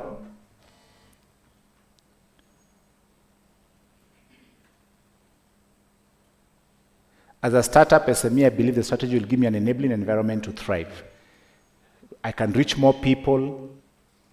It will help make the entrepreneurial space in which I operate more vibrant. Anchoring e-commerce in policy and strategy will enhance our operations, better advice to MSMEs. Positively, it can create a whole ecosystem that will see our SMEs grow and better alignment. So are we seeing how this thing is coming alive? Yeah? So our next activity in terms of just engaging with this e-commerce strategy is we'd like you to take some time in the tables where you're seated, just where you're seated, and we'd like you to discuss this question here. What is my contribution going to be to make the e-commerce strategy come to life. Okay, we've looked at the strategy, we've asked questions about the strategy, we've seen how it may or may not impact us, but if we all sort of say it's a good thing, the e-commerce strategy is a good thing, what should your role be? What should you do to make the e-commerce strategy come to life? And we want you to discuss that in your groups and then appoint somebody to take the notes who is going to then share with us.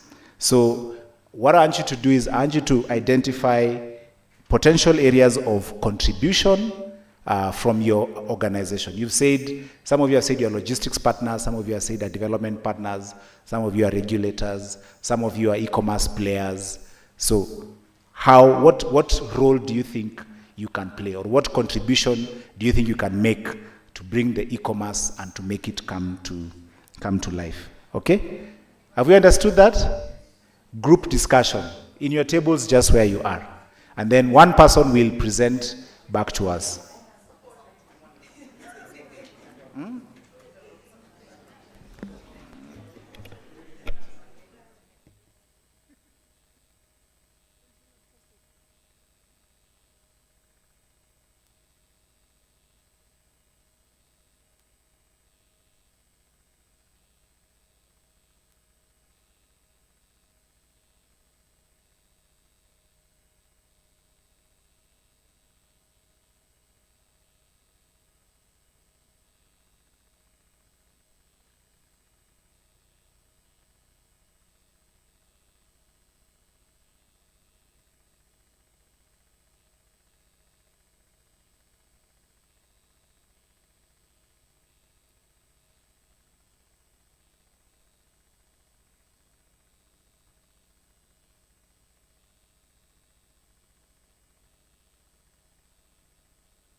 2 more minutes.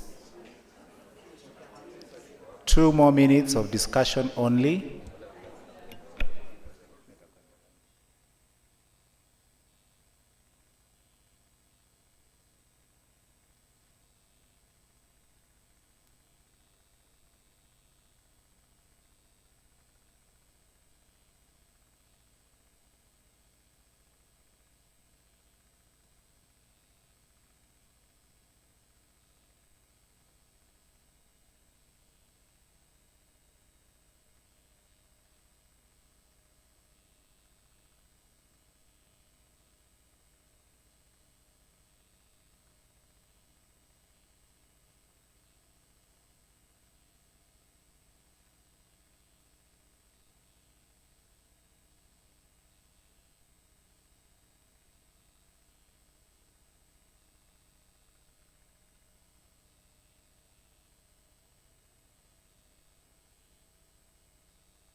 Okay, all right. So what I'd like you to do is,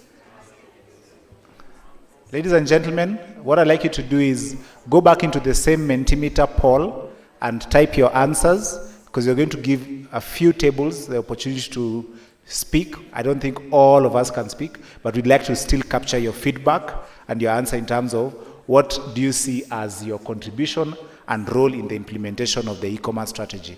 So your note taker should type those answers on the Mentimeter link. As you do that, I'm going to add you 2 more minutes of conversing.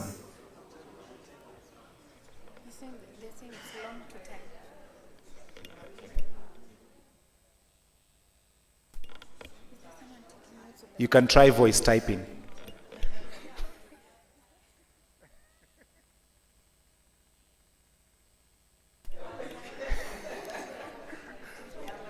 Let me not.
If you had lost the QR code, it's there, you can pick it up again.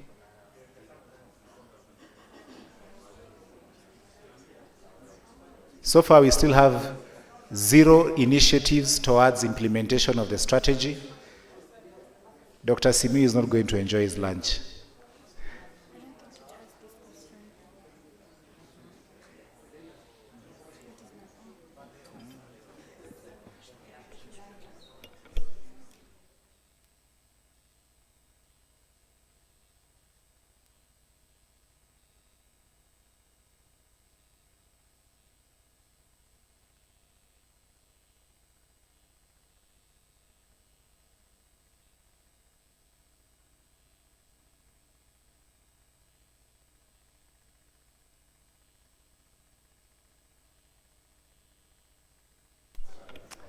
So we didn't refresh the code.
Okay, all right. So we're going to give an opportunity for...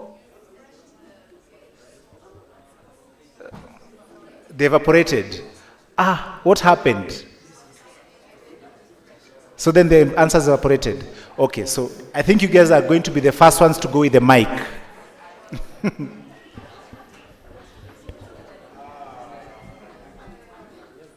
Yes, give them the mic.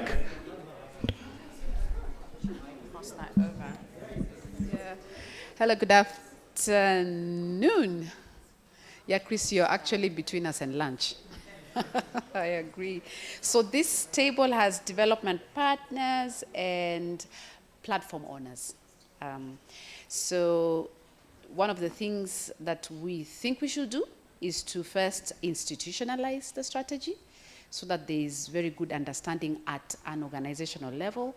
And then second is plug-in, especially with regulators and their key components around multi-licensing, copyrights, safe shop practices, anti-counterfeit, and then finally to rework around free platforms and how then it's supposed to ease market entry versus the new taxation regime, which might then reduce it, so engage government more in that area, and then encourage the component of business ethics programs, where it's about empowering merchants to be aware of what they put online. And then on this section, also train on business strategy, so scale coaching, and have a divide around what is free and affordable access to digital skills for e-commerce. And then finally join the dots around what are breakthrough areas for private, public, and development partner initiatives. Thank you.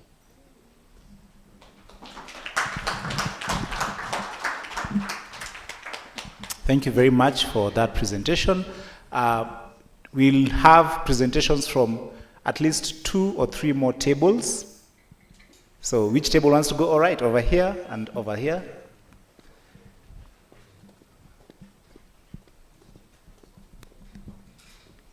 Okay. Hi, good afternoon. Table 11, we had 2 beneficiaries and the development partners. For the beneficiaries, one said it's the seamless delivery. It's much easier than when you're taking somebody to tell somebody to come to your shop, blah, blah, blah. So for the e-commerce, it will ease in that and give a seamless delivery. We had Strathmore School. It is a hand-holding space for them so that MSMEs know what the e-Biz is. Because some of them don't know. Some of them just know that kuna Jumia, kuna hii, but how do they use that platform? We have one doing crochet, so it's building the trust. How do you get your clients to build trust that e-commerce is good, that she can benefit and the customer can get what they want, exactly how they want it? Keproba, it's the seamless export process, exporting without having to go through so many offices and bureaucracies. We have MSEA, it's linking MSMEs to the e-commerce platforms and an opportunity to scale up, capacity build, and formalize these businesses. Most of our MSMEs are not formalized. That's the truth of the matter. Wanaogopa KRA, they're afraid of so many things. But unless they do that, they cannot benefit a lot from the e-commerce. We have World International that's training MSMEs on strategy. How do they benefit from the e-commerce? How do they make e-commerce bring money back to them? Because most of them are asking, I'm paying maybe 1,000 to boost my post. How am I going to get back my money? So that's what World is coming in place. All right, thank you very much. Bosibori, there's a table on that side. Okay, very good. And the next and final presenter, muinue mkono mapema, so that you're not left out. Okay, over here. Hello. Hello. My name is Joy, Joy Caroline, and I am from Wendo Cosmetics. I'm representing table 12, and we have members from Kilimall. We have Jackie Zui, he actually presented. Yes, we have Lisa from Founders Factory and Wilson from Pigiami. So one of the potential areas of contribution is sensitization of their respective teams on e-commerce strategy. There's funding to the SMEs, monetizing of traffic on our social networks. There's leading the automation in the areas we represent. There's marketing and capacity building in the tech space. Thank you. All right, thank you very much. And the last table here, Bosibori. You also want to share? You can only share if you've typed. Thank you. My name is Josephine, representing this table. And in this table, we have, of course, the CEO here, Chris, and the good ladies here. So on our part, we are thinking about capacity building for the e-commerce sector. And I think what we talked to at length is creating awareness about the legal and regulatory framework around e-commerce. And just to highlight the fact that yes, you will go online as an e-commerce entrepreneur, but please note that these businesses, online trade is underpinned by a legal and regulatory framework. So as you think about the marketing strategies, digital marketing, business strategies, etc., please note that there is a legal and regulatory framework that underpins these businesses. And at least I was privileged to have been involved in the e-readiness assessment for Kenya and in the stakeholder consultations for the Kenya e-commerce strategy. And what I learned that is many young people do not know that there are laws and regulations behind what they do. So I would say, please familiarize with the laws and the regulations around e-commerce business. It does not happen in a vacuum. And I had someone talk to data protection. Indeed, there are gaps around data protection, of which they have been brought to the attention of the Data Protection Commissioner, and they have taken note and said, and they are going to issue a guidance note that advises the online traders, in e-commerce traders in Kenya, around data protection nationally and globally. Remember, we buy from Amazon, we buy from eBay. You do business with all those guys. When things go wrong, where do you go? Where do you go? And as much as they are saying that the DPA is extraterritorial, we need details. What does that mean? And where do I go when things go wrong at the international level or at the international e-marketplaces? So thank you very much, and it was nice meeting you all. All right, thank you. Fantastic. All right, is there another table? Okay. Thank you. The AI voice is back.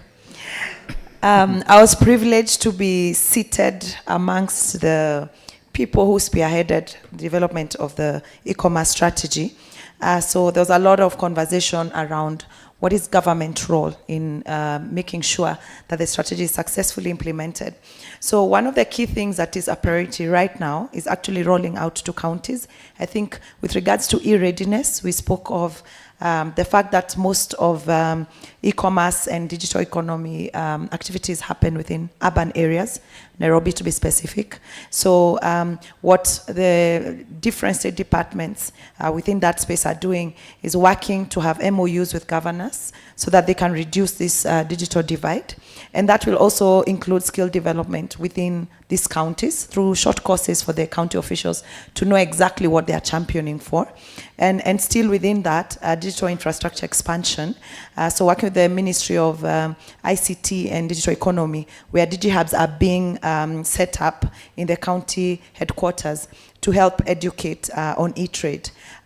There's also exploration of startups funding for novice businesses. So new businesses that are coming in that space can then have access to capital. So one of the things that was mentioned is one of the reasons why e-government services are being spearheaded is to make sure that they're leading from the front. So you can't tell everyone else to go digital, yet you, the regulator, are not. So that's part of that. And then legislature. So interestingly, there are some bills that are asleep not asleep, but have not progressed to acts in Parliament that are important. And two were actually mentioned that are very critical. One is on electronic transaction bill, which actually would work around fraud and protection of transactions. Apparently, it's been around since 2007, so it actually needs to be fast-tracked and become an act. And the other one is a startup bill, which I'm sure the MSMEs in the room would be happy to know, includes set up grace period, where you don't pay taxes for a certain time of period when you're starting a business, so that you're able to stabilize before you become a taxpayer in that space. So these are bills that we need to be followed up to make sure that the legislative part of the strategy is sorted out. Then there's a setting up of e-commerce portal, still accessible at county level by Ministry of Trade, where MSMEs can trade online, and not just domestically, but also have global visibility for their business. And there's a cybersecurity committee, which is in existence. And what these two gentlemen feel very strongly about is that we need to move from committee phase, because committees can only discuss. We need to either make them agencies or authorities that are pushing on regulation at those levels, not just because there's a project that is running. This way, we make eTrade a discipline right from the start. So we know how to act online. We know how to, all these issues of fraud. We know how to protect ourselves, and we also know how to protect the rest. As Dr. Smiu said, the Bill of Rights extends to that as well. So those were the discussions that happened in this table. All right. Let's appreciate them. And we have this table. So just so you know, I'm not the one who is, I'm the one. Good afternoon, everyone. All right. Dennis Gedinje from BrighterMonday, representing Table 7. And I'm joined by Lois from Hope Worldwide Kenya, the DREAM program, Nyukabi Lillian from the Bike Hub Bike Shop, and then from Wild we have Robert and Michelle Murugi, who are consultants there. So from our end, we only have just 2 points.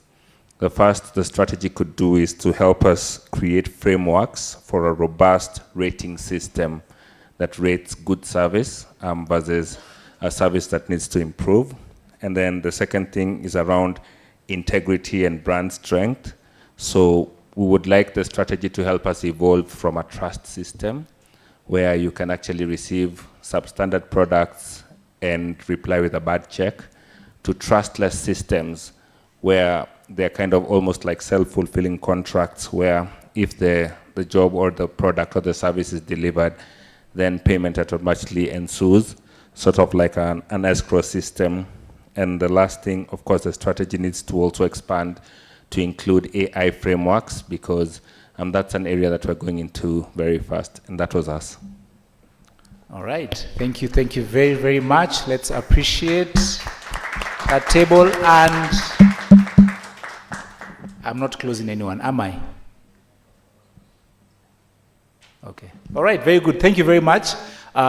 Really, I think what now is left is really just to say that we had the strategy, we articulated some questions, and we have looked at what is our role in implementing the strategy.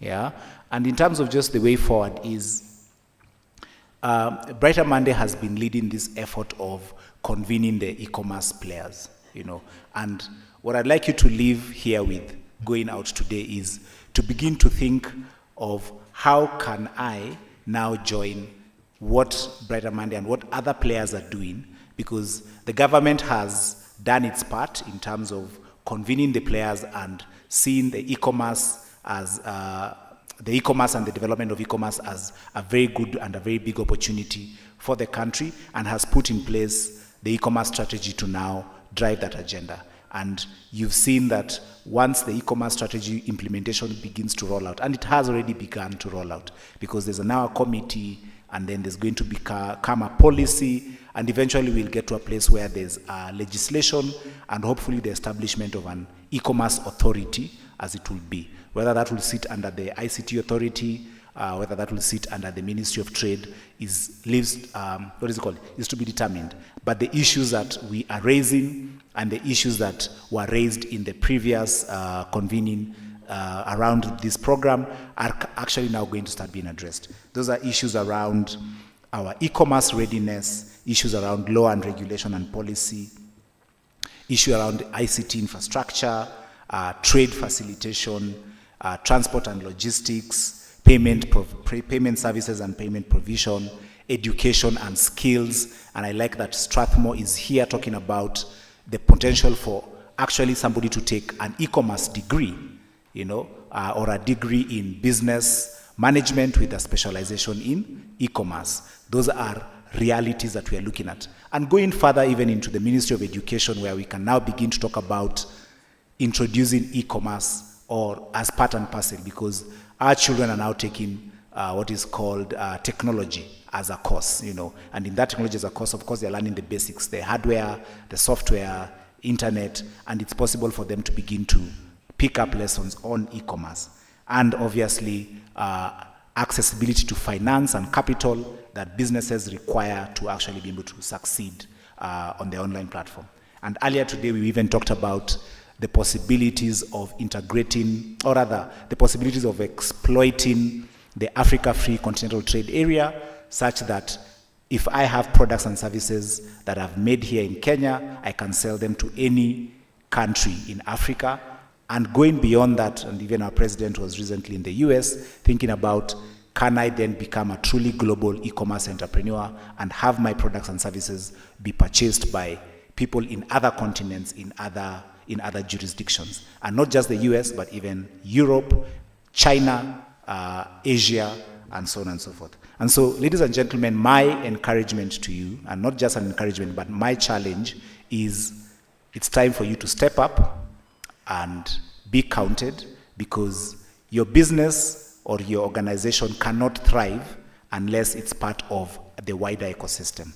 So the ecosystem that will enable e-commerce businesses to thrive requires all of us to come together, put our hands, put our energies, put our efforts, stop looking individually at our organization's internal vision, but say that we are making a contribution towards the e-commerce industry, but now go beyond making a contribution to actually engaging in policy, engaging in dialogue, engaging in infrastructure, so that in 10 years to come, we can truly usher the vision that was presented of a vibrant e-commerce ecosystem that is enabling prosperity, enabling jobs. Ladies and gentlemen, I end my remarks there, and thank you so much for your participation, for your engagement, and I profusely apologize for the technology.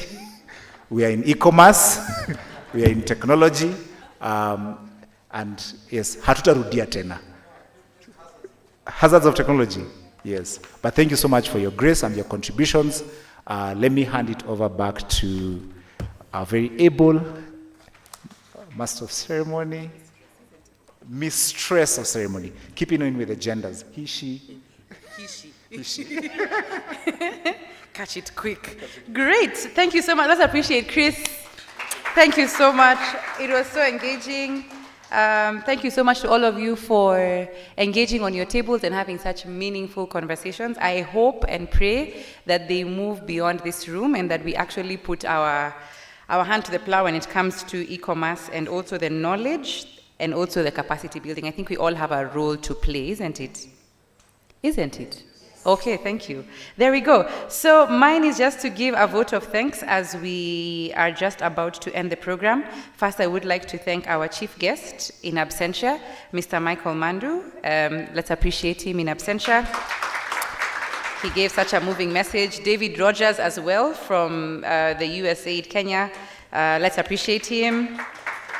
We would like to appreciate Ms. Caroline Mungai, who was from the Ministry of Youth Affairs, Sports and Creative Economy. We can appreciate her. We would like to appreciate Mr. Samuel Minor, Assistant Director, ICT, Ministry of Information, Communications, and Digital Economy. Hey, it was a mouthful. We would like to appreciate, of course, George Mbithi from Paladium, representing eTrade Alliance. Thank you so much, George. We would like to appreciate e-Biz, Kwa Vijana, all the beneficiaries who are here, Lillian, Victor, there? Dr. Sim, Guy? Yes, I'll say it like a surprise, okay? So let's appreciate all the beneficiaries. Thank you so much. Thank you for also sharing your testimonial. Thank you so much, Dr. Fred Simiu, for such an amazing session and very insightful breakdown of e-commerce. Thank you so much, sir. Let's appreciate him. Let's appreciate the colleagues and staff at BrighterMonday Kenya. Yes.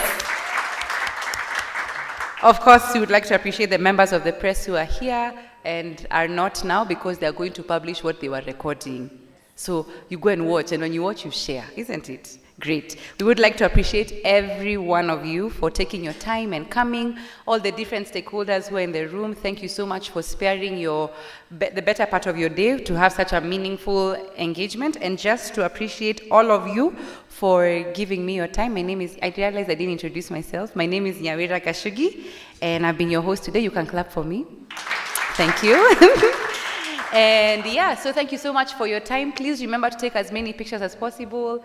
Don't leave the room having not made at least one friend or at least one network that will be meaningful to us doing more in this conversation. Now, as we go out for lunch, this is the instruction, because this is the most important one. Everyone is thinking, Guy, when is she stopping to talk? So she tells us about food. So what happens is we'll exit through that door and you'll go to the registration desk where you walked in through. There you'll get your meal voucher and you can go and proceed from there to lunch, all right? So please make sure you go with your meal voucher. Don't just go and say, "Sinimetoka huku." No, make sure you go and pick your meal voucher, all right? Great. Make a friend. Thank you so much. And to the entire team behind the scenes, thank you for putting such a fantastic event together. Yeah, well done. Let's appreciate them. You look better because of them. So yeah, go ahead, make at least one connection, isn't it? Great. Have a great afternoon, everybody.